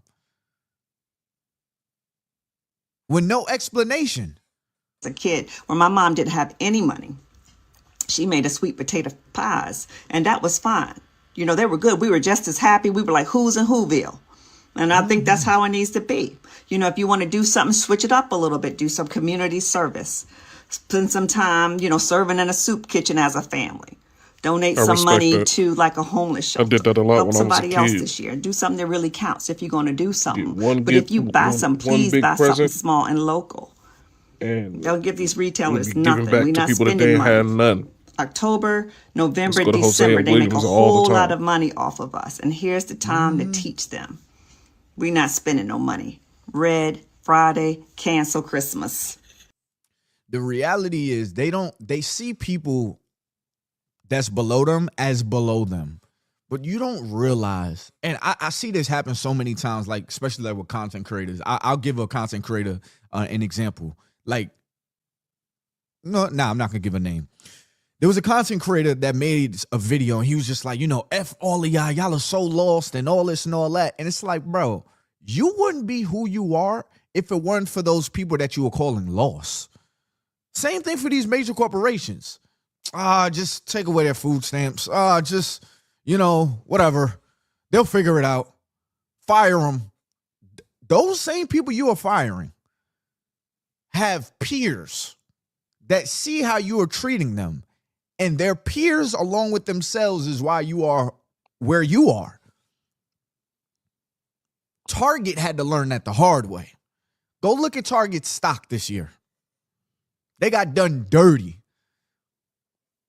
They got done dirty after that whole DEI stuff came out. Because they didn't realize that, okay, do you realize you're talking ish about your consumers? People start feeling so high and mighty, but don't realize who your actual customers are. Your customers is what's creating you. So I'm all for this. Canceling all these holidays, and not in the sense of your family has to feel it. Nah. Let there be a deeper meaning to these holidays if you're going to celebrate them. Thanksgiving, togetherness, and eating, Maybe we don't eat a big-ass turkey. Maybe we find cheap alternatives. Like she said, go to a mom and pop shop to get some turkeys. Christmas gifts, make it more of something for the community. Buy from small businesses. I'm all for these ideas because they will stop playing games with the people that's keeping them in these seats. Canceled this year. No Black Friday. Yeah. Real quick, I'm always looking for a new side hustle. And I think I just found one of the easiest ways to make money online by playing games on your phone. No Black Friday, no Cyber Monday, none of them bullshit sales prices that they try to pass on for people. Don't nobody else need no more TVs. We don't need no more TVs. TVs getting cheaper, but food getting higher. That's crazy. I just saw a 60-inch in Walmart for like $250. I'm not bullshitting. I'm telling you, the American people have the opportunity over the next 2 quarters to completely cripple these corporations because this is the holiday season. Ain't nobody buying no turkeys. Ain't nobody buying no Hot Wheels and then them Barbie dream houses. And then come tax season next quarter, ain't nobody buying and splurging on nothing else. And of course, election season is coming up. If they suffer for 2 straight quarters, 2 of the most important quarters of either one of their fiscal years, I'm telling you, man, these corporations going to completely put their money behind the Democrats. They're going to put their money behind all them folks in blue. And if there's one thing I know about the corporate level, they want their money. All right. Their favorite color is green. They don't care nothing about red and blue. They're opportunists. They want that bread. And here's the thing. We can buy all the necessities as long as we don't buy all that extra shit. They're going to suffer hard. Yeah, I think Christmas. Yeah, at the end of the day, everybody just cares about their money. But the only way to gain money is if somebody's giving them their money. So if people stop giving them money, they're going to have to change their ways. And get everything back to normal. Since they taking SNAP benefits, taking Medicare benefits for the elderly and stuff like that, Section 8, since all the stuff cutting back and you really got to eat, you know what I'm saying? We got to take it back to the old days. You know how the old days went at Christmas time, ain't nobody buy shit. This Christmas, y'all don't buy nothing for Christmas. No shopping, no nothing, no Black Friday, no nothing. Because guess what? People spend all year getting their credit back together and paying these charge cards down because of all the stuff they bought the previous year for Christmas to go back in the day at the end of the year. Do yourself a favor. Keep your credit together. Don't purchase nothing on no credit card. Boy, do not go in debt for no Christmas. If you can't afford it, you better get the explaining to your family. Because one thing I know is Christmas is a day, and that day is going to pass. All right? You can make the 1 or 2 things you can't. I remember, I put it like this. I remember there was a Christmas. You know your parents, they always try to like surprise you for Christmas and stuff like that. So there was a Christmas. Now, my mom, she just kept telling me about the bills. And I'm like 11. I'm like, okay, like y'all got a lot of money though. Like I'm sure y'all got some money. Y'all figure it out. You know, in my little kid brain, every time I used to ask my mama for money, like to buy something, she'll give me a 20. So in my head, I used to think my mom had a purse just full of 20s. I thought she had a whole bunch of money. You know what I mean? How? I don't know. That wasn't, you know, being built in my kid brain. Wasn't for me. It was this one year. My mom, she kept telling me about the bills. Yeah, Ty, you know, it's just this year is real tough and, you know, things is real hard. And I'm sitting there like, well, I know you better have my WWE game on the 25th. That's all I care about. I'm like a Gambino, like just have my money. Have my wrestling toys. That's all I care. You know, that's what I'm saying in my head. But I'm listening. I'm consoling, you know. But I'm thinking it's all a game. It's all a ploy. She's like, you know, Ty, this is not going to be the best Christmas. As she's saying this, I'm like, she gonna have a Lamborghini outside for me. You know, I'm thinking big. I'm like, nah, she got an Xbox. You know, she's saying all of this. It's to build the anticipation. Y'all, Christmas came. Open up the first gift. It's a sweater. All right. Look at the sweater. Now, I mean, act like, you know, I'm extra happy and stuff, but I'm really like, all right, let's get to the good stuff. So I'm putting it up. I'm like, oh, this is nice. They like, try it on. I'm like, all right, shit. Put the shit on or whatever. And they like, let me see. I'm holding it like this. So I take it off. Put it down. Open up my next gift. Excited. They're like, open up that one. I'm like, all right, boom. You know, they doing it chronological order. I see what's going on here. The last one gonna be the best one. Open up the gift. It's a sweater. I'm like, okay, it ain't that damn cold outside. Why the hell do I need 2 sweaters? Okay, maybe y'all wanted me to get 2 sweaters. Open up another gift. Guess what it is, y'all?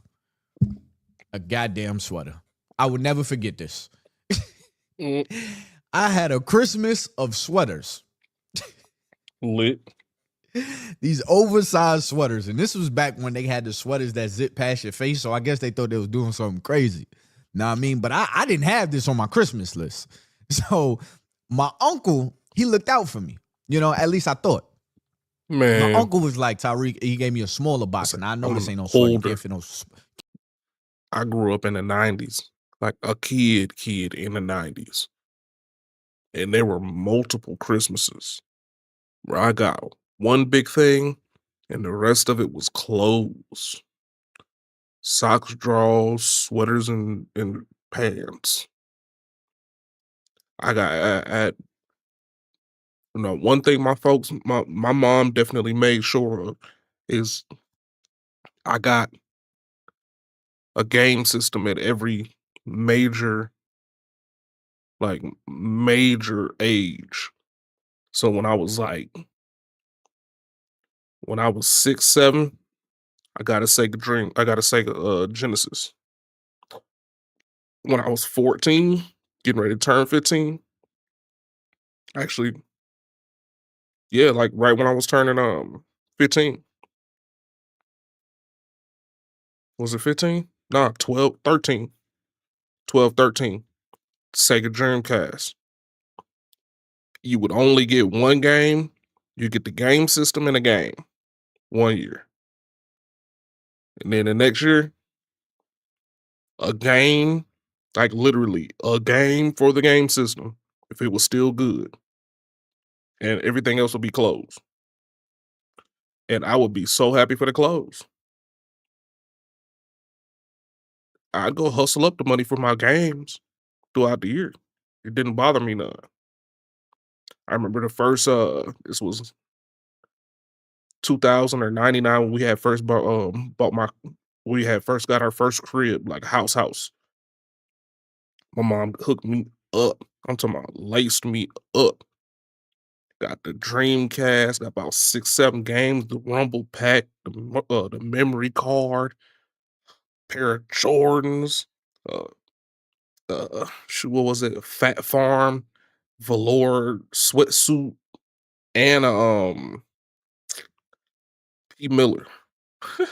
Master P had a clothing line. P. Miller. I never forget it. P. Miller velour suit too. And my grandmother gave me just straight cash, and I took that straight cash and I got them damn red, black, and white, or red and black Hirachis. Nike Hirachis. I'll never forget it. And it matched with the P. Miller sweatsuit. I ain't gonna never forget that, man, because I was fresh as a motherfucker when I came back, man. I had the P. Miller sweatsuit, polo t-shirt up under there, and them damn Hirachis. Yeah, I remember that shit. But that was the best Christmas I ever had. Everything else before then or after then, it was kind of like one thing and a bunch of clothes. One thing, a bunch of clothes. You know what I'm saying? Can't fit a sweater in his box. Well, it's kind of light. It might be a couple of games. It might be a wrestling toy. It might be some WWE something. You know what I mean? 'Cause that's all I was into at the time. Some basketball something, right? I ain't gonna flex. My grandmother used to always hook me up with Transformers and Beast Wars type toys. Son got me a New York fitted, a all white. I will never forget this hat. It was an all white New York fitted. Hold on. The New York symbol was in rhinestones, like fake diamonds. So it wasn't like a stitch like this. It was a New York symbol in rhinestones. These people had the nerve to say, put the sweater on, put the dashiki on, the scarf we used to wear back then, and put the hat on. I got a picture looking like this. Like I'm Master P or something.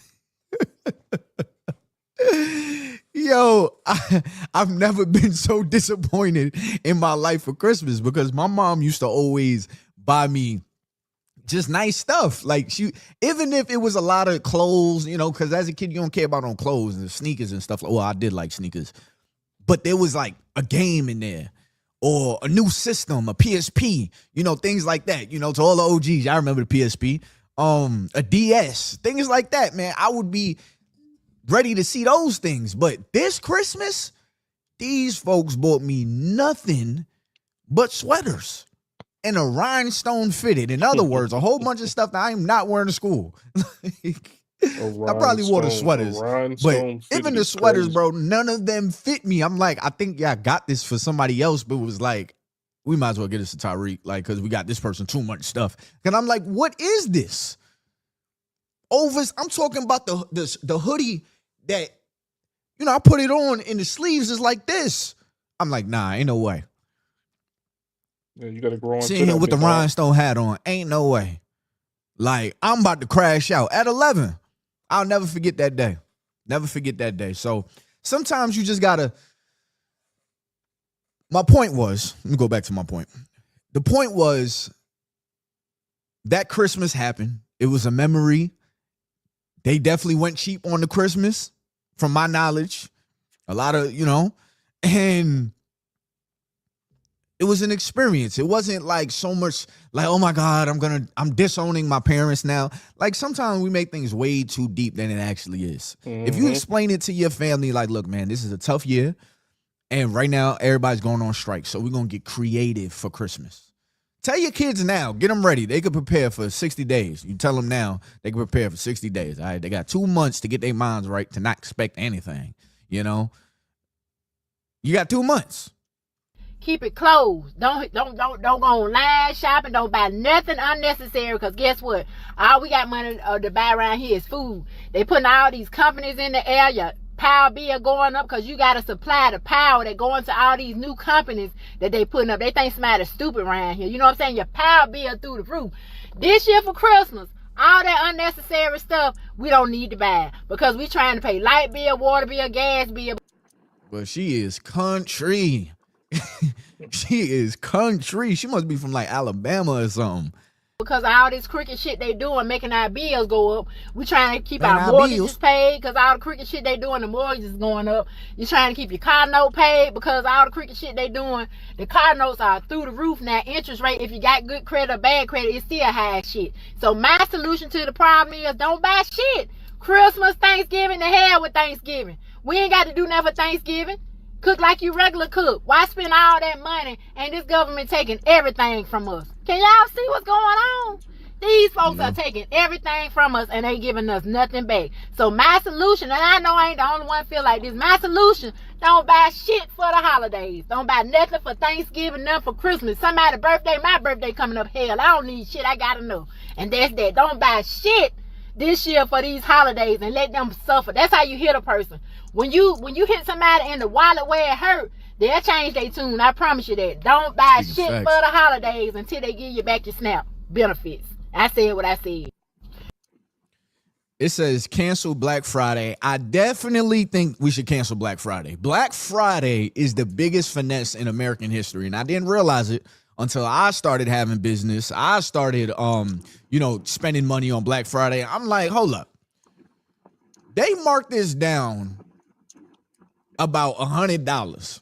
There's no way they're selling this stuff and losing. They're not making no profit. There's no way. So either the quality went down, so they're spending less to get the thing, or this has been the price. But now that they've marked it down to the price that it should be, and they still can make profit,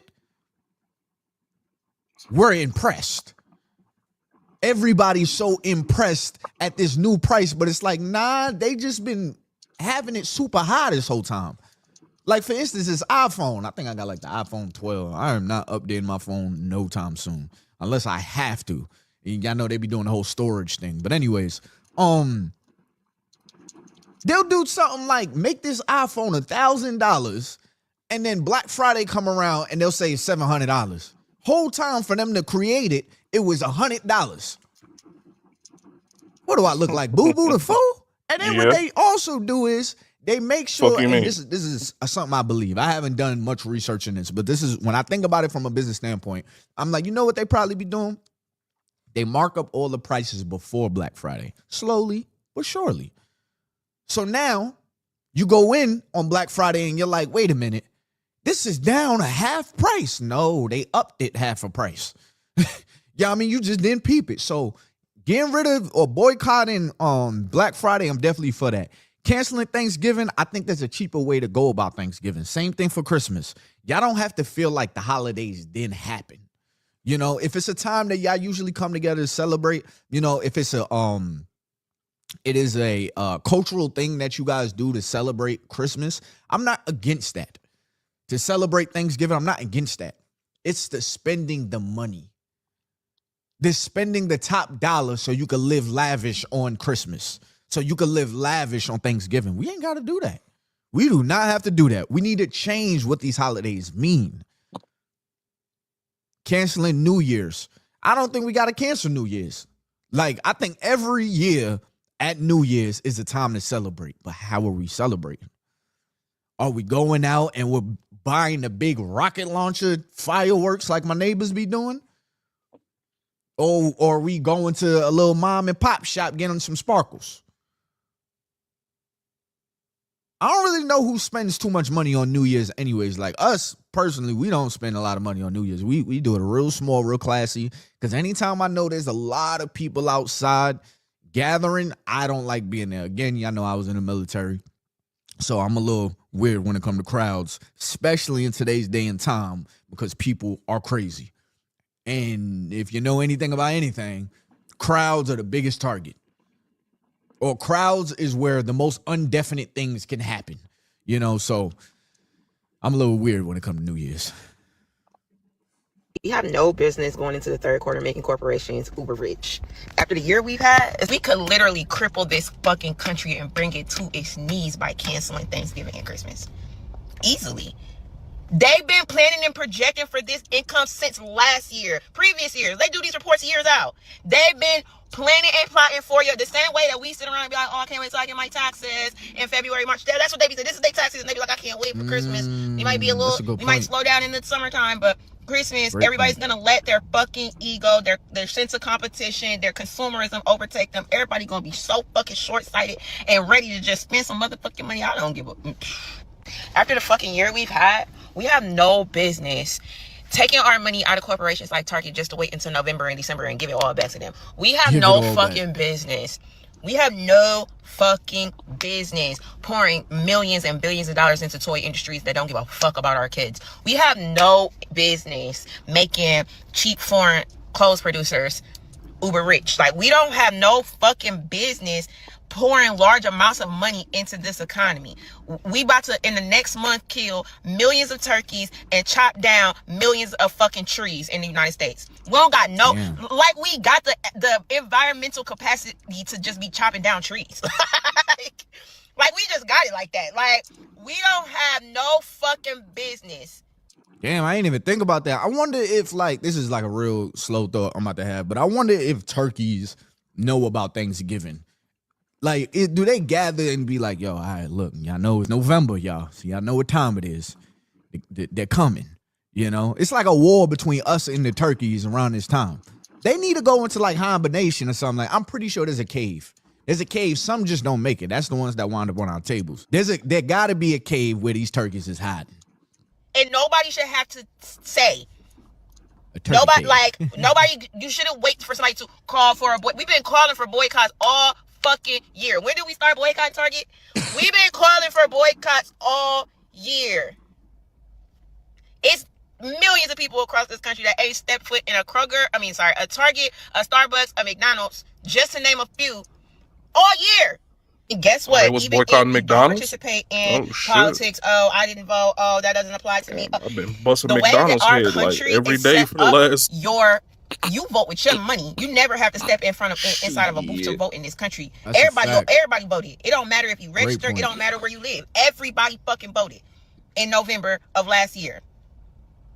When you empowered corporations to fund PACs to back up these fucking bullshit senators and leaders and our current president to perpetuate the nonsense that we going through right now. We fighting for fucking healthcare. We fighting to not spend our last to go to the doctor, to go to your primary doctor for a checkup. We're not even talking about cancer or other serious diseases. We're fighting for healthcare. Yeah, that's crazy. All right, man. I really feel like I'm just screaming at the top of my lungs to the ceiling and nobody gives a fuck. I pray that this message reaches thousands, millions of years. We have years. We have no business continuing to make corporations rich. Necessities. All we should be buying right now is necessities. I'm wearing the same gym clothes I've been wearing for 2-3 years. My shoes is worn out. I'm not giving Nike no fucking money, bro. For what? They got billions of dollars. What do they need my fucking $56 for? No. Nah. Do what you want, but as for me and my house, I hope nobody expect this shit from me anyway, because it ain't happening. And I think that's what it come down to for a lot of people. I think what it come down to, for some people at least, we have no business. Look, I ain't got money for these holidays this year, so if we boycotting, I'm all for it, because this is a great reason that I can give, because I wasn't planning on buying these motherfuckers anything anyways. You know what I mean? But anyways, y'all, why don't y'all comment below? I want to hear what y'all got to say. What do y'all think about this boycott? Do y'all think this is smart? Do y'all think that people will actually do it? And will you do it? You know, I want to hear this.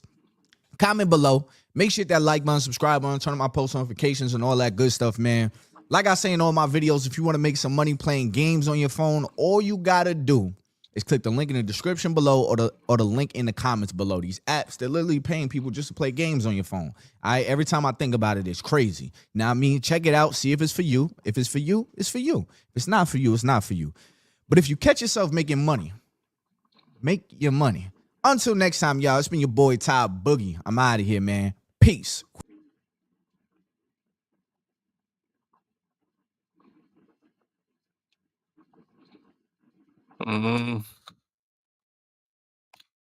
If you're knew it was coming. Good catch, me.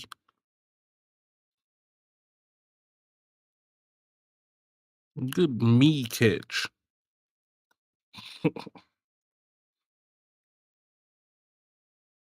And this is different, way different than 2008. 2008 is nothing that you'll ever experience like 2008.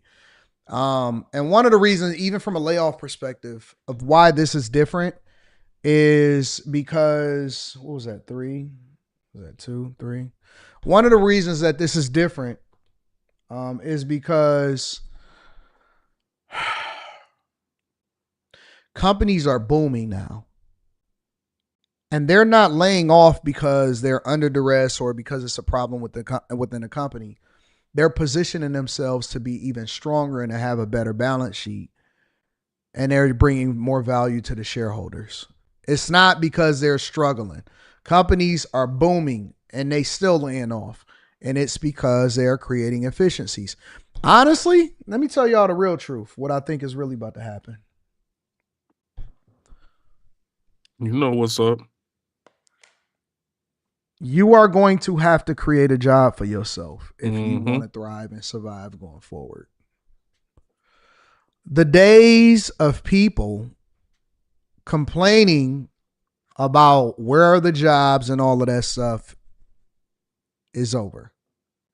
That's not to say that there won't be jobs to be hired for, but this is also, in my opinion, and this is just my personal prediction based off of what I see in the industry, the people that I talk to, and then drawing my own conclusion. I believe that you are going to have to, this is going to become a survival of the fittest, and you are going to become independent contractors, and you're going to have to create an industry for yourself, which basically is people that are starting businesses that serve a purpose, that meet an expectation in the community, and that can provide for their families. You know how foreigners, y'all used to say all of the foreigners would open up the businesses and stuff like that?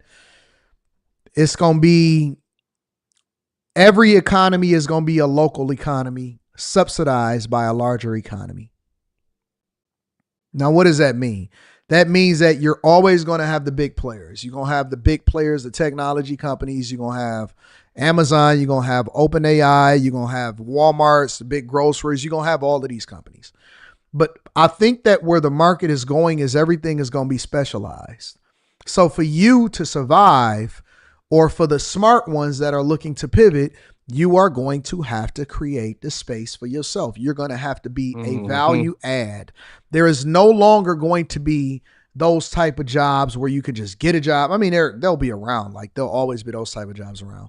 But you just go out and just get a job, and that's just the end of it, right? You're going to have to be specialized. And if you ever able to separate yourself, how you're going to become independent, or how you're going to be able to be a lot more efficient, is you're going to have to create a job for yourself. Now, what is that going to do? That is going to force you to do a few different things.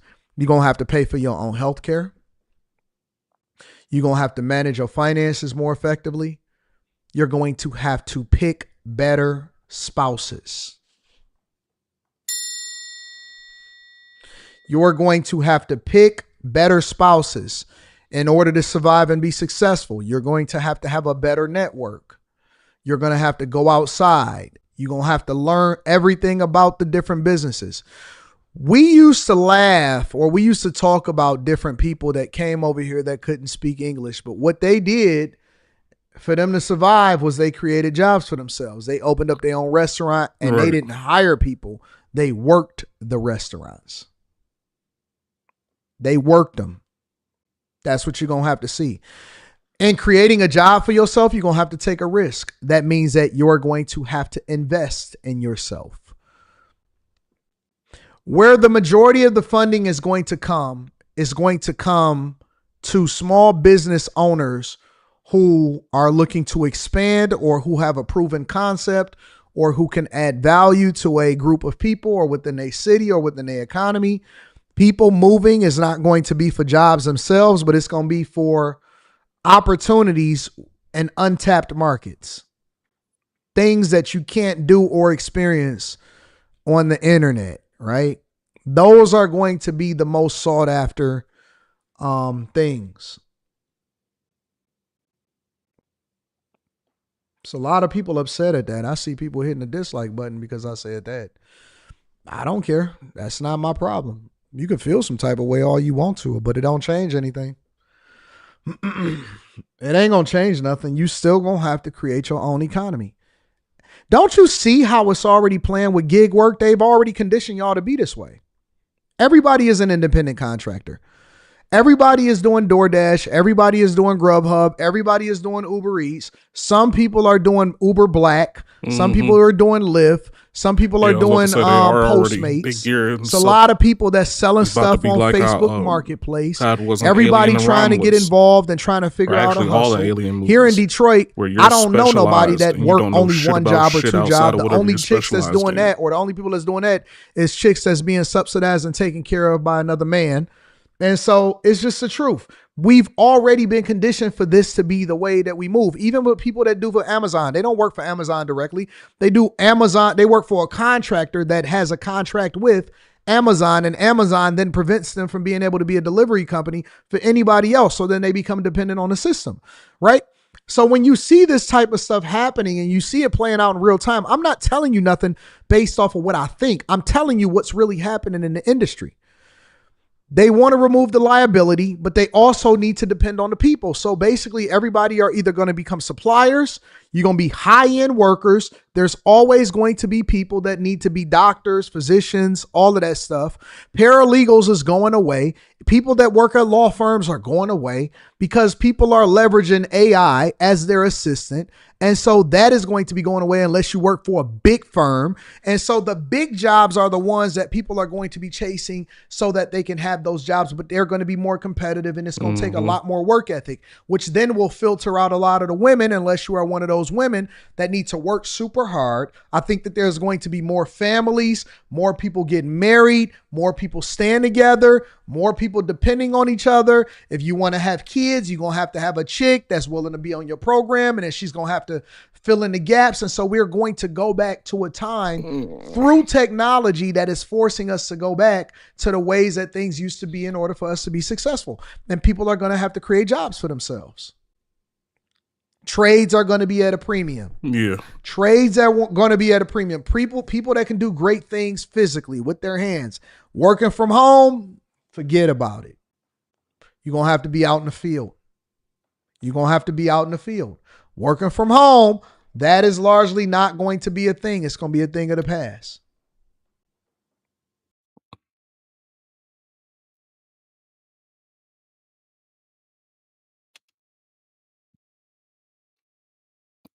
Mm-hmm.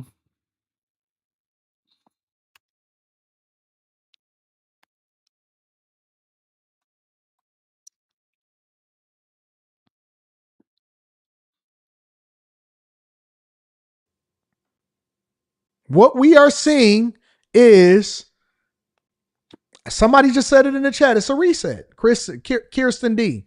It's a reset. It's getting back to the core of things. It's getting back to the core of things.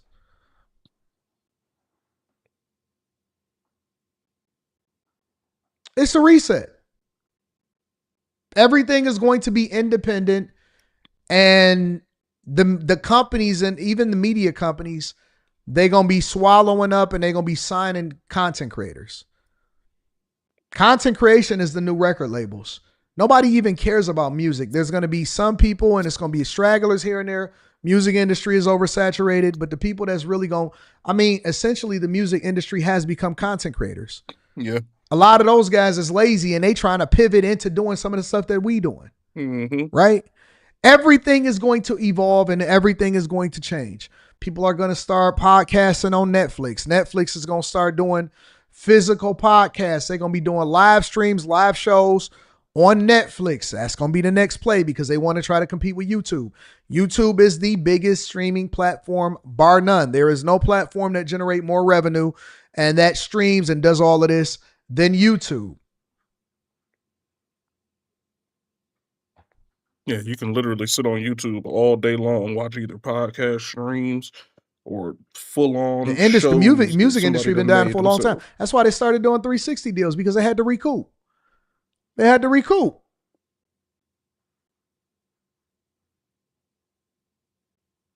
They had to recoup. Flat out. Flat out.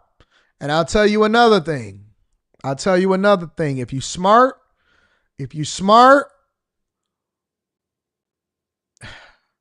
the new retirement, okay? Let me pivot to y'all on this one, and then we can go into the next story. The new retirement The new form of retirement is not going to be based off of trying to depend on Social Security. It's not even going to be 401ks, 403bs, TSAs. TSAs are still going to be in existence because you still need the military. The military is going to change. Military is going to change 100%. But it's not going to be that. It's going to be equity. You know how Andrew Yang came through and he was talking about universal basic income? The basic income is going to be the dividends based off of how you invest in the companies individually. IRAs will still exist, 401ks will still exist, but the main way you make income is to make the investments early. The dividends that you get from investing and pivoting your portfolio into different companies is how that's going to be your new retirement. I'm telling you the future. Man, oh man, oh man. Man, oh man, oh man. I'm going to have to disagree with him on that one a little bit. And the only reason why I'm disagreeing with him a little bit on that is because they're already talking about taxing unrealized income. So they're going to be taxing those dividends that you don't even have already cashed out, which will inevitably make you need to cash out earlier so you can pay those taxable dollars. That's the only reason why I think that that's wrong. I believe that is going to be the only way we're going to have a retirement fund. It's going to be extremely lucrative. It's going to be as close as possible to retirement or 401ks and IRAs and whatnot like that. But if they taxed unrealized income, then we'll be fucked. There will never be any kind of retirement. Retirement will be out the window if they start taxing unrealized income, because then there will be no such thing as equity anymore. You'd have to continuously pull from the equity to continue to pay the tax bill. Now, if they don't do it, then it is what it is. But they already talking about it, and they have no way to implement it yet. But they find a way to implement it. I ain't even preparing you. I'm preparing your children. It's been a class war. I've been telling y'all that for nearly a fucking decade. It is a class war. You were distracted focusing on race. My man said it in the beginning. Addiction doesn't have a gender or a race. Nobody cares about racism. It's not going to be about that. It's always been about the bag. It's always been about the money. Always. Always, always, always, always. And I'm warning you, I'm telling you that the people that will thrive and survive are going to be the hustlers. The people that thrive and survive are going to be the hustlers. Vegas is going to change. Everything is going to change over the next 10 years. Everything is going to change. Mm-hmm. Oh, ain't no more pensions. You can forget pensions. They phased pensions out like a mug, didn't they?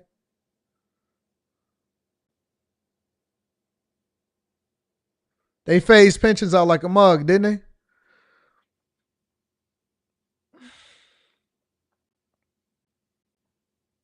We're going to talk about it. We're going to talk about it in the Patreon. I got some good stuff for y'all. I can't wait to take this filter off and this entertainment part off of my this muzzle. I like live streaming on the regular because I get to clown around and say and do stuff and put the medicine in the candy. But I get to take this muzzle off when I get into the Patreon. If we could just get straight to business and I can start talking that money talk. So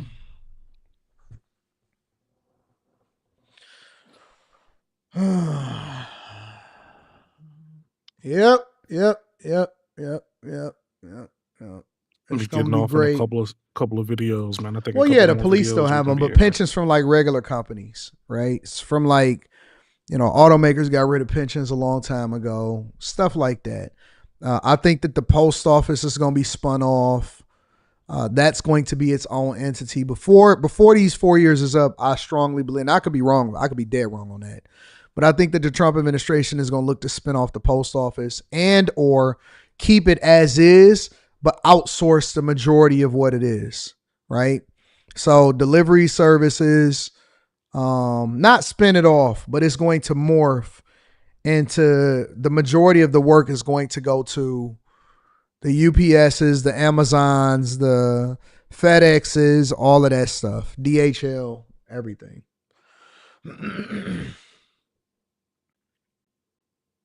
Teachers is cooked, Eric D. Teachers are going to be the ones that's cooked the most. Teachers is cooked. Teachers is cooked.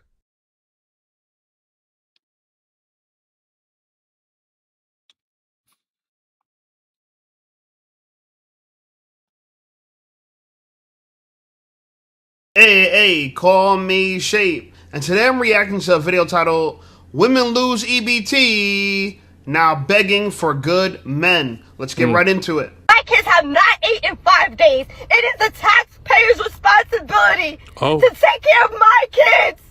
Trump done cut them food stamps off. If you're poor, don't have kids, okay? If you're struggling, don't have kids. Don't bring more in. If you already have them, that's another situation. If you don't have them, don't bring any in. And if you have two, don't go having another one. If you have one, don't go having two more. So they say 2 million is getting cut off this month for the scamps. I'm about to go find out if I'm in that number, in that ratio. It's been day 5 and I have not received no food stamps. My disability checks is on hold. My cash benefit. Yo, man, times are tough. Okay, the government is cracking down on all the entitlements. No more food stamps. No more SNAP. No more, disability. A lot of people have lived off of the government's coin for too long, and they say no more. And what's telling us that we're really heading for a recession. We really are, okay? Winter is coming, and it's cold outside. Now, if you don't know what's going on, if you've been living under a rock, since November 1st, food stamps have completely stopped. I mean, literally, people cannot use their EBT cards whatsoever. If you don't believe me, take a look at this. No, you can tap the blue. Anywhere on the blue, you tap and start scanning. Oh no, my EBT card not working. Oh no. It's not working.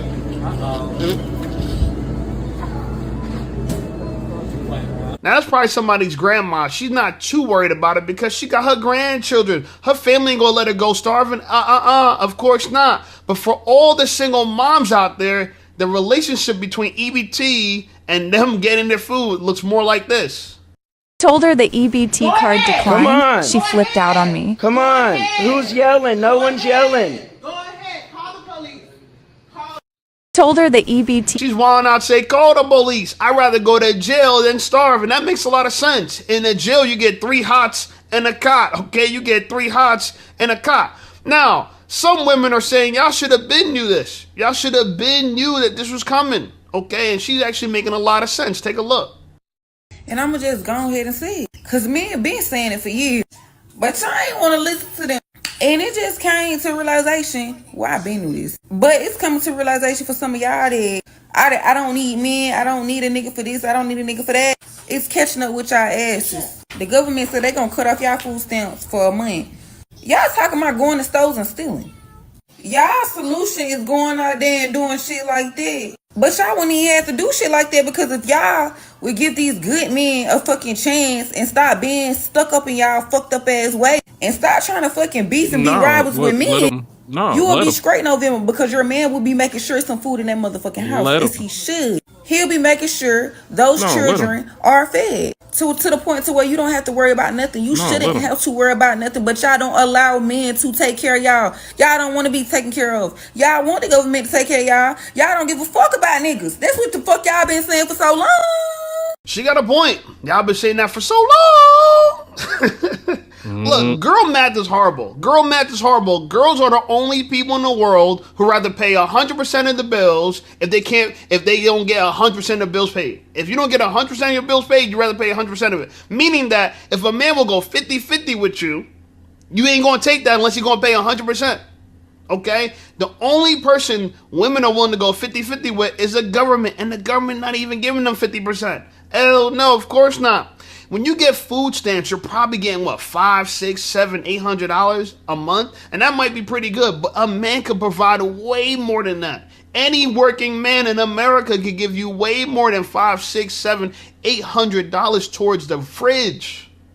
You know what I'm saying? But y'all don't want to hear that, because guess what? If you have a man, you know, a lot of men, they want to make sure they have control on their household, and y'all don't want to submit. Y'all want to control men. That's what's happening right now in America. A lot of women want to control their man, and we don't want to be controlled. Hell no, we don't want to be ran by an emotional tyrant. Of course not. That looks like dictatorship. We ain't going to submit to that. Now, some places got their EBT back. Some places haven't. New Jersey is a place where I live. They ain't getting their EBT. November 1st, they swiped that card. That shit is not working. So now people coming up with solutions. Here's a woman's solution. Take a look. If you're from New Jersey, listen up. If you need some assistance due to this government shutdown and them shutting SNAP benefits after tomorrow, this is what you need to do. So you can go to www.nj.gov/basic needs, and it basically shows where you can get food for the week. Or you can also go to findhelp.org and then type your zip code from wherever you're at, and your local food pantries and stuff like that will pop up right there. If you are from the Atlantic County area, I will be posting y'all gonna be going to food pantries, soup kitchens. I mean, look, is it really that hard to cooperate with a man? Is it really that bad? Would you rather go to findhelp.org? Would you rather go to the basic needs of the government.com? Would you really rather that? Is it that bad? Because let's tell the truth. Y'all don't want to go out without sex without us. No. Y'all don't want to go completely electronic. Y'all don't want to go completely AI. Y'all still want men. Even though, I got to admit, women got some interesting toys to replace us, right? You ever seen that machine that goes like this? There's a machine that goes like this. You know what I'm saying? Whoa. I mean, you know, some men don't got a constant stroke like this. I'm just saying, right? But either way, I just think that women have a poor solution. Go to the soup kitchen. Go to the pantry. No, go get you a man. Even look at this girl. Tell me if this doesn't make sense to you. Take a look. So I just left the grocery store, and as I was checking out, I heard somebody beside me talking to the clerk and was like, basically talking about his food stamps, like the SNAP benefits, why his card was not working. And she proceeds to tell him, oh, well, like, active November 1st, all SNAP benefits have been cut off. So you probably can't buy your groceries today because the SNAP benefits have been cut off. And that upset me so bad to hear that and to think that this person knowingly came to the grocery store thinking, you know, oh, like, I'm going to go get my breakfast, my whatever it is that he was buying. And not being able to buy your groceries because of this government shutdown literally broke my entire heart. So I want to be able to, and mind you, not that this matters at all, I did buy his groceries for him, but I want to be able to do more, and I haven't quite figured out what exactly to do for thousands of people, obviously. But you can't save thousands of people. This is what I'm saying. A lot of people have a God complex. This girl is trying to be an influencer. She wants to show you that, oh my God, I'll go out and pass turkeys to everybody. Lady, if you want to really help people, there's an old Chinese proverb. It goes a little something like this. If you give a man a fish, he'll eat for a day. If you teach a man how to fish, he'll eat for the rest of his days. The truth of the matter is, teach people to go find a partner, work with them, and they gonna be all right. They gonna be all right. Now, this one doesn't make sense to me. This lady, by the way, she's a single mom. I don't want to get into that, but she paid for this man's groceries. Can you imagine that? If she paid for a poor man's groceries, I guarantee she can't pay for the first date. I guarantee she wouldn't pay for the first date. She wouldn't pay for the second date. She wouldn't pay for the third date. But if she sees a homeless man starving, she'll pay for that. So you tell me you got money for charity for the poor, but you don't got money for charity for yourself? Investing in yourself? Get you a man? Yeah, I get it. You're an influencer. You might have sponsorships or whatever the hell you got going on. I don't know. I don't really care. But the point I'm trying to say is that if you could have any influence on people, tell people go work with someone that they can start a family with and build something with. Build a nucleus family. That's what we need to be teaching people. Not, I could be your hero. I could give you a handout. Now, a lot of people have been calling up food stamps, trying to figure out where their money at. Where their money at. Take a look at this. Yeah, what's your name? Can I get your name? Sure, my name is Tina. Well, Tina, fuck you. Yeah. Okay. Fuck you, Tina. Fuck you. I think this is hysterical right now. This might be a skit. This might be a joke. But no, seriously, people are really calling food stamps. I'm telling you. If you haven't seen this, take a look. 2025 SNAP benefits. Distance with SNAP food benefits.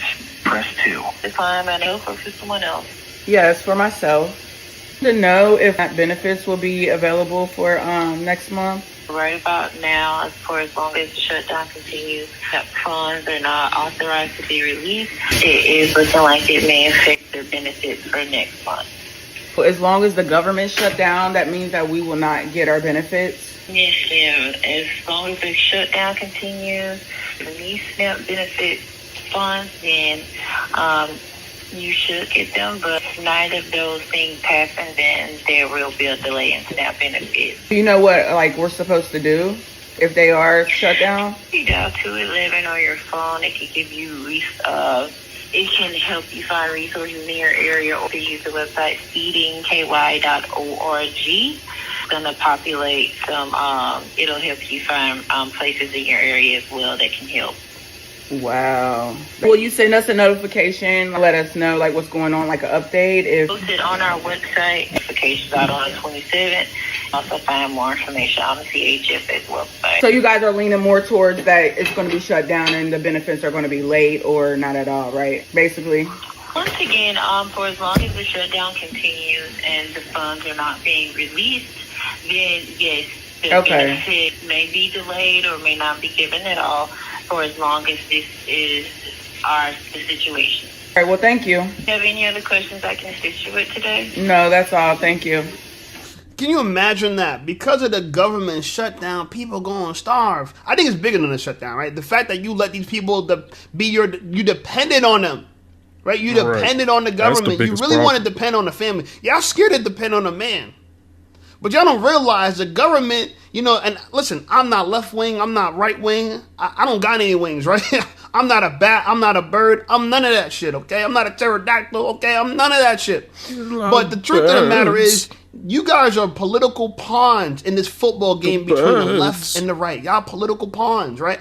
And from what I could see, I don't know, but from what I could see, the whole holdup is there needs to be negotiations, and the right is saying, okay, we're going to have negotiations if you open up the government, meaning the right is pro opening up the government. And the left is saying, no, we need to talk before we open up the government. Now, you tell me what side you think is using you as a political football for their games. Okay? I'll let you be the judge of that. I'm independent on this, okay? But here's more people that have been calling the food stamp office daily. Take a look. Hey, listen up, Shape Squad. Are you tired of being ignored by women? Well, download my free ebook, Be Attractive and People. Because it's really people out here that really do need food stamps. And I don't. Psych! They don't be needing them either. Thank you for calling Mississippi Department of Human Service. How can I help you? Hey, ma'am. Yes, this is... And I really wanted to call and apologize for calling up there every day harassing y'all. It's 2025, new year, new me. I really do apologize and would like to ask you for your forgiveness. Okay, sweetheart. Well, all right. Is there something I can help you with? Yeah, since we own that. I'm trying to see, why did y'all only approve me for $8? I tried to be nice, ma'am. I tried to be nice, call it here, be nice, but you seem like you don't give a fuck. Excuse me, ma'am. We're not going to tolerate any profanity on the line. Okay, I'm sorry. Well, I was trying to be nice, but it seemed like you in a piss mood, and now you done put me in a piss mood. I'm sorry. So yeah, I understand you sorry, and I tried to be sorry, but I'm not sorry no more. Why did y'all only approve me for $8? Yeah, why did y'all only approve me for $8? Because I was off that, but now I'm back on that. I just asked you, why did y'all only approve me for $8? Did you not hear me? Once again, ma'am, we enter your information into our system. There's nothing else I can do for you. They approved you. Okay, but I was trying to tell you I was off that, but you must be in a bad mood today. You must didn't get no last night from your man. Okay, ma'am, I'm sorry, but we got you.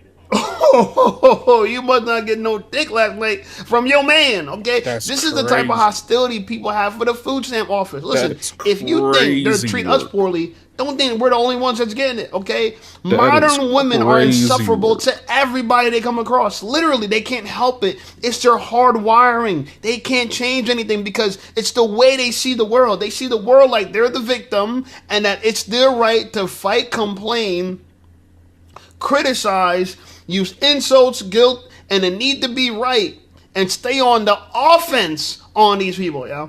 And that's what I'm saying. Like, to me personally, you know, women who are even on EBT, they're ineligible for long-term commitment anyway. Not because you depend on the government, but because that you're not smart enough to choose a man instead of the government. You choose yourself. Too many women saying, choose yourself, queen, choose yourself, queen. And when you chose yourself, you signed up to get into the bed into bed with the government. How y'all trust those people? Don't you know those people passed Jim Crow laws? Don't you know those people made it illegal for black and brown people to own firearms? Don't you know that when Martin Luther King house was bombed, he applied for a permit to carry, a permit to get a firearm, and he was denied? These people don't care about your safety. They don't care about your security. We see it all the time. If you're black, if you're brown, you don't get a fair shake in the court system. They automatically think you're a criminal. Listen, I don't want to depend on the government for multiple reasons. One, if they could feed you, they could starve you. We know that to be true. And on top of that, the people behind the government are regular people. These are not angels looking after us. These are not angels from heaven that's going to make sure that they're going to do right by us, like they have a fiduciary agreement with us. No, they don't have a fiduciary obligation to us. They're going to put themselves before us, just like every other living mortal on this planet. I can't stress this. But as a man, the most important thing is freedom. Not freedom from responsibility, but the freedom to live below your means and not feel deprived. I believe in that. Too many women, they're seeking comfort in consumption. Yeah, they think peace equals possessions. Yeah, they think happiness is just a few EBT dollars away. But the reality of it is, what real peace, what real freedom is family. Having people that actually care about you no matter what, and have that somewhat of an unconditional love. The closest you're going to ever get to unconditional love is from real friends and family. I'm telling you, everybody else don't give a flying book about you. Hell no, they don't. They really don't. Now, another woman who's actually saying, yo, this is so bullshit. All right, she's going viral. They call her the Toast Lady. I don't know if you guys heard of the Toast Lady. The Toast Lady Latasha. The Toast Lady Latasha went viral for this clip. Take a look. All the people that are complaining that they're not getting their food stamps for November, what did you do with October's food stamp money? What'd you do? Did you stock up on pantry items and try to shop smartly? You knew what was going on. Or did you just go buy a bunch of processed garbage? By the way, you can thank the Democrats for the government being shut down and your benefits not coming through for November.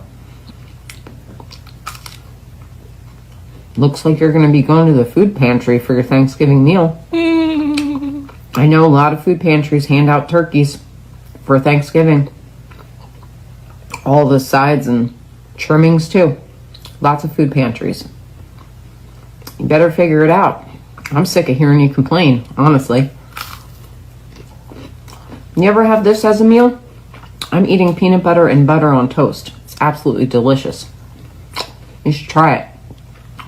And not for nothing, I saw this woman that said she was getting $1,100 a month in food stamps. Do you know how long I could make $1,100 in food stamps last in this house? What? There's two of us, but I do have my son over every once in a while, or my daughters over once in a while to eat. I feed them too, and we always got food in our house, no matter what. I would take a third job. I have 2 jobs. I would take a third job if I had to, just to make sure my kids ate. What are you doing for your kids besides coming on the internet and bitching that you don't have any money in your food stamps account? Talk to him, lady. Do you see why she's going viral? Do you see why this lady is hysterical? She said, it looks like y'all going to the food pantry for Thanksgiving. It looks like you're going to the food pantry for Thanksgiving. Oh my God. Now they're calling her the toast lady for obvious reasons. She was eating what appears to be a burnt piece of toast, right? And she called it PB&B, peanut butter and butter, okay? PB&B. She didn't even have PB&J. She don't got enough money for that jelly, okay? But she's okay. And that's what I mean. Live below your means. Now think about what she said, right? She said there's 2 of us in the household, meaning that she got a man, okay? She got a man, but she still works 2 jobs. How many women are willing to work 2 jobs while they got a man? How many women are willing to work 3 jobs? She says her kids, because I guess now they're empty nesters, her kids, maybe her son, maybe her daughter, they come by and she said, we always got food. We always got food. Yeah, that girl that got $1,100 on her EBT, she said, you know how long I can make that stretch? Do you know how far I can make that stretch? Yeah. She said, y'all probably went and blew October's money on processed bullshit. That's right. She went and she got whole foods that could last, healthy foods. And I gotta respect it.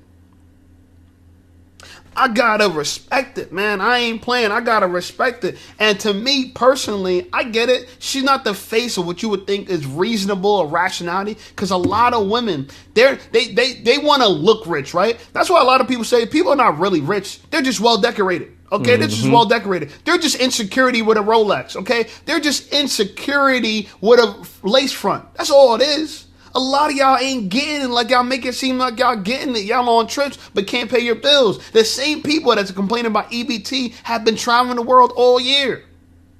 All year, okay? Anyway, let's move off the topic a little bit. I thought this was interesting just in general, and it kind of tells you why we're in the state that we are with women as far as dating goes. And I know they think it's all our fault. And you know, on this channel, we're all about female accountability because male accountability is a given.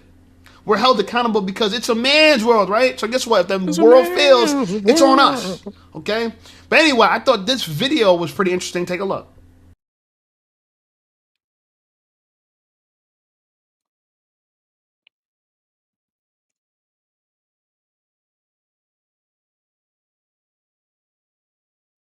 All right, we're going to skip the rest of that because it's the same videos we've been seeing anyways, man.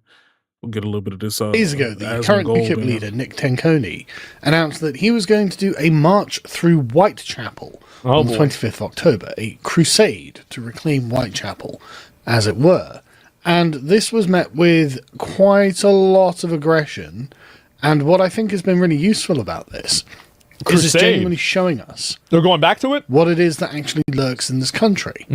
When the waters are still and undisturbed, you wouldn't realize there was a huge problem. But when someone takes a stick and kicks up the mud on the bottom of the pond, you realize that the whole thing is actually filled with filth. I don't know what the hell they talking about. The issue that we have here.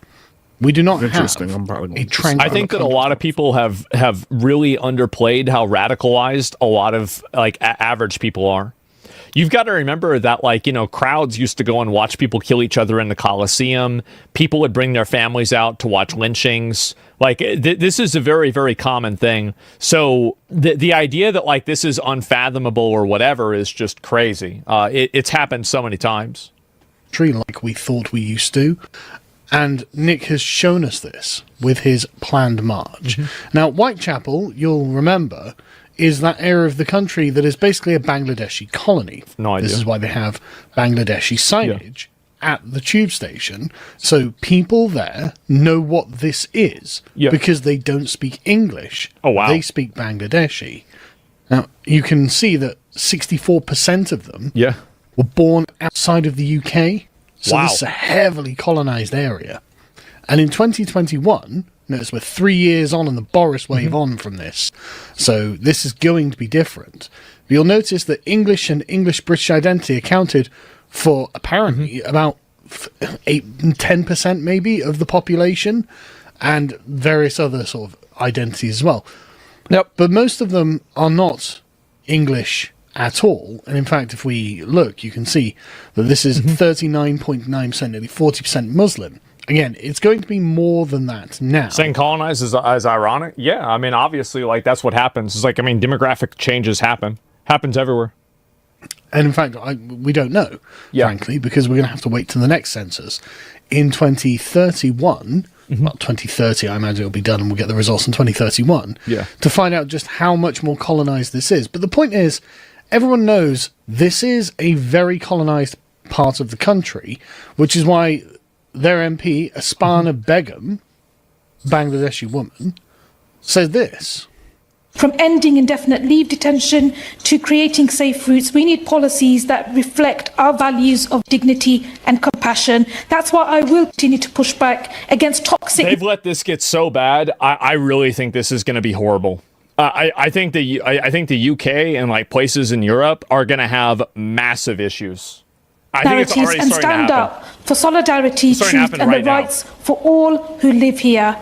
Because this is in line with the traditions of solidarity in the East End of London, where we see diversity as a strength and where all of our communities include migrants from all around the world, where the Jewish communities... She goes on, but as you can see, it's fairly stock in trade Islamo-leftism. We are the Muslim community who are in charge here, is what she's saying. We have inclusive, compassionate values, and therefore we're not going to tolerate outsiders coming into our community. Yeah, of course. The local police, the Met Police were like, right, we're actually going to intervene here because... So the police just showed up because they knew this shit was going to be a clusterfuck. Yeah, I'm not surprised. Worried, and they don't say this explicitly, but you can see they're saying this between the lines. We're worried that a huge gang of Muslim men are going to come out with weapons and murder some white Englishmen. Yeah. That's what they're scared of.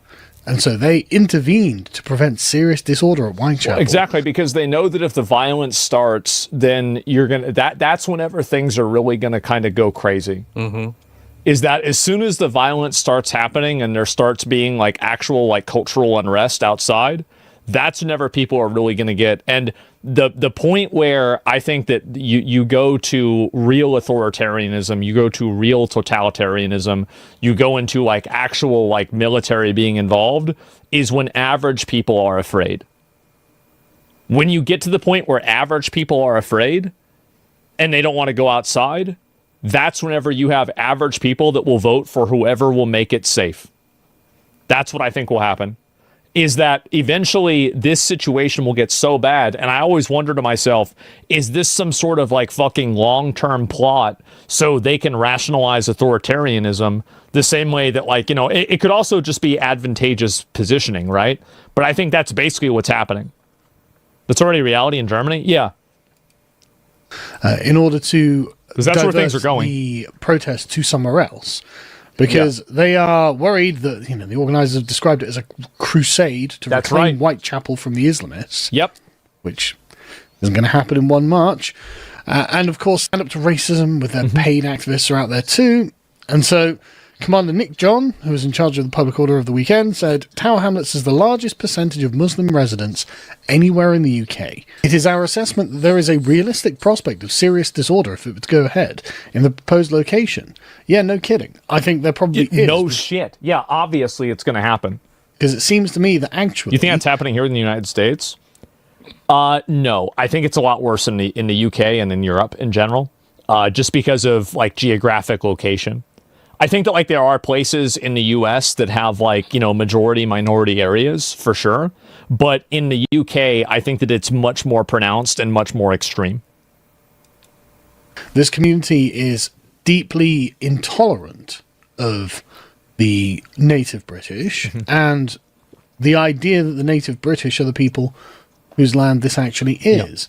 They're very possessive over their area. And in fact, they came out in force. Let's have a watch. Damn, I didn't even know about this. Oh boy. And this is in London? Or not London? Yeah, it's in London.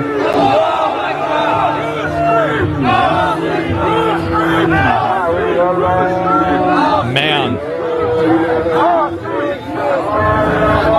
Paris also? Yeah, I've heard about that. So I think masked, black-clad Muslim men chanting Allahu Akbar, whose streets, our streets, is actually a really useful thing to get frankly, media of and pictures of to put on the internet to make sure that people can share it around, because this is something that they love to respond to, frankly.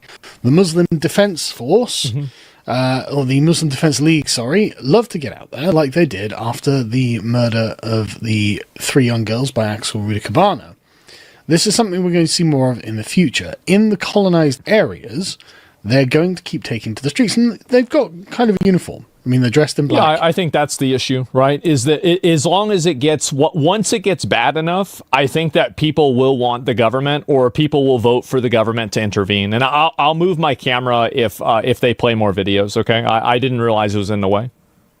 All dressed in black. They're wearing their face masks, they're wearing head coverings. Pretty obvious, right? They know that they don't want to be spotted. Yeah. They know that if the CCTV everywhere, so you want to keep your face covered just in case you happen to do something and you don't want to get in trouble for it. So, like I said, having Nick propose this and making these people turn up on the streets, this is actually a really good thing. And you should send these links to the people that you know. You should make sure that your normally friends who don't really understand the scope of immigration, who don't really understand what has been brought here, are aware that this happened just the other day because UKIP were going to do a protest march through this area. So, okay, do you want these people on your streets? Specifically targeting Islam. They said we're coming on a crusade. They said that we need to take back our streets. So my brother, this is a show of unity as the brother mentioned. Even if they don't come today, we stand firm to let them know that if you come, anytime, we will stand firm, anytime, and we will be ready to defend our masajid, to defend our elders, to defend our women. Protest march my ass. They wanted to white power it up. They're twats. I mean, both of the groups. I mean, like, here's the reality: both of them are racial and religious identity groups. That's the truth. And people might not want to say that because over there it can be illegal. But the truth is that these are both racial identity groups, and they are competing for power within the system. That's what's happening. Like, whether you disagree with this or you think one of them is wrong or not, that's basically what they are. There's no winner here. There will be an outcome for this. One way or another, there will be an outcome. And I guarantee you, no matter what the outcome is, it will be bad. Okay, so they got civil unrest just like we do over here, man, because people coming in there and crowding they shit up. Alright, cool. It is what it is. It is what it is. If somebody offered you $50K a month to leave me, would you do it? Yeah. She looks busted now. She was cute before. I'm gonna call you got my kids. Wait, am what? I also taking the kids? Yeah, you taking the kids. Well, he didn't say that. What if he don't want kids in his house? Who am I to tell that man that he has to father my children also? He didn't include them in the package. I'm taking the package as is. I'm not amending. So you would leave your kids? I'm not asking no questions. I'm just gonna assume somebody offered you $50,000 a month. I would not leave me. you. Why? Because I love you and I've built a life with you. Well, then I would leave you for being a dumb. Because what the fuck are you talking about? That's wild. $50K a month? $50K a month, man. Every month. Every month. For the rest of my life. Rest of your life. I don't have to do for it but leave. You got to leave and be with that person, yeah. Are you about to say something else that's gonna make me no? Like what's the bad? What are you talking Yeah, about? she looked way better. Now, than a this year ago clip when I here seen has her been recently popping going up all the viral, time. guys. She And busted this now. is a married couple. And Then We podcast. You guys can check them out on TikTok and Instagram. And I believe they're on YouTube as well. And I'll have the link in the description for you guys to check out. They cover a lot of topics in reference to marriage, dating, things like that. But I think there is a lot to be said. And yes, this woman was dead ass serious. So the first thing I want to point out is there are many women who are making that kind of money, which basically equates to $600,000 a year. It's not even $1 million a year, right? It's still a lot of money. 50K, don't get me wrong. You have a lot of YouTubers making that kind of money. I know some people on YouTube that make that kind of money.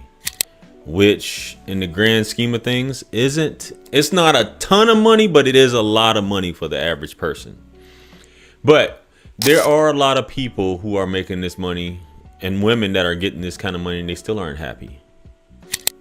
You got celebrities, have all these other people who still aren't happy, still can't find the love of their life, and chances are I don't know what her relationship is like with this guy right here, but obviously she's not happy if she's willing to leave for 50 grand.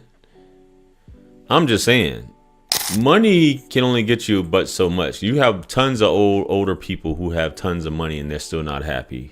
They're not healthy. They're not in relationships that are benefiting them emotionally. And you'll just up and leave, but that's how women are. It's hypergamy. The grass is green on the other side. You heard what he said.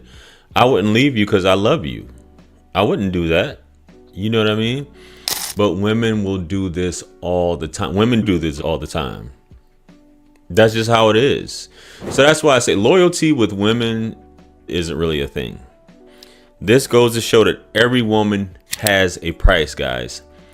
Every woman has a price, and that just tells you that she's really, at the end of the day, she's really not happy with you. You may think she's happy, and a lot of you women will watch this and say, well, there are signs and such, and no, a woman's just waiting for the next opportunity to get her ass up out of there. I've done a few videos like this where there have been tests done on people and in reference to, hey, you won the lottery, and a woman is already planning her exit. Like, a woman, don't think that a woman's not fantasizing about who she would be with or the next orbiter, or she has something. A woman always has a plan in the background. That's why a woman can never truly be happy. Even content, a woman can't be content. That's just how they are. So what would you do if your wife said this in front of the world, that she would? A lot of people in the comments were like, yo, that's grounds for dismissal. Yeah. And I think it is too. Time to scoop. Because what does that say about me? That tells me that it just takes the right guy to come along. Meanwhile, I'm being loyal to you, but it's not the other way around. And that's typically how it is with men. You're being loyal to her. She's not being loyal to you. And it's unfortunate, bro. So think about that, guys. And this is why guys are reluctant to put all their eggs in one basket and just completely commit to a woman. Not to mention when divorce comes in at. You know what I mean? Just think about it. It just makes you want to, guys, this is why you just do your thing. You go through life, you enjoy yourself, you date yourself, you take yourself out, you do the things you like to do. And if a woman comes along, so be it. If not, that's cool too. But don't ever base your happiness and everything around a woman. Just saying. Let's get into some clips though, guys. Let's go. He flicks it in and out at around 150 times a minute. That's ill. That's how they do it. But the anteaters, all these different, that's how they do it. They can just, hey, is that your intention with Good Buddy's daughter? Or are you just going to Pound Town instead of doing all that? Screw all that, man. But some of you guys are freaks like that. That's how you get off, man. But let's get on to the next clip, guys. Let's go. Nope, you're stopping. It's not even close. Stopping. You don't have to put the whole tube in your mouth again. Just wrap your lips right here and seal it. So don't open your mouth like that. Just too big? Yeah, way too big. All right, just put it in your lower. Just put your lips right there. Don't open your mouth. Just put your lips right there. I feel dehydrated. I know. Right there. Don't open your mouth. You don't have to open your mouth like that. Right there. It has to be way longer than that. All right. Just like. Baby, just put it on the tip. That's all we want. We just want you to put it on the tip. You don't have to do all that. Now, in her defense, I don't know if you guys have ever had to take a breathalyzer. I've done it twice. Pause. I've done it when I was a private in the Army. I think it was mostly in the Army when I had to do this. When I was a private in the Army, and then we were underage drinking way back then. And my buddy, the battle buddy, if you want to call it, he admitted to drinking, which I didn't. I was just like, nah, and I had Big Red in my mouth, pause, the gum, and I had to accompany him because he admitted to the underage drinking part. And they had me blow into the thing there, and everything was cool. Nothing happened. I also got, there was a checkpoint on post one time, and it was a joint between the security police, Air Force security police, and the local Polizei in Germany. And the guy was like, they pulled me over, and he was just like, blow, pause. And you have to really blow hard in those things, and you don't need to put the whole thing on your mouth like she was doing, which I guess obviously this woman was drunk, as you could see that, guys. And she drunk, but you don't have to do that. And I was sitting up there like, and some people just have weak lungs, especially older people. And I was blowing into the tube, and he was like, harder. I know this all just sounds weird, just even talking about this, bro, which is crazy. But yeah, I had to do it like 3 times. But a lot of these cops are assholes sometimes. This dude was pretty cool about it.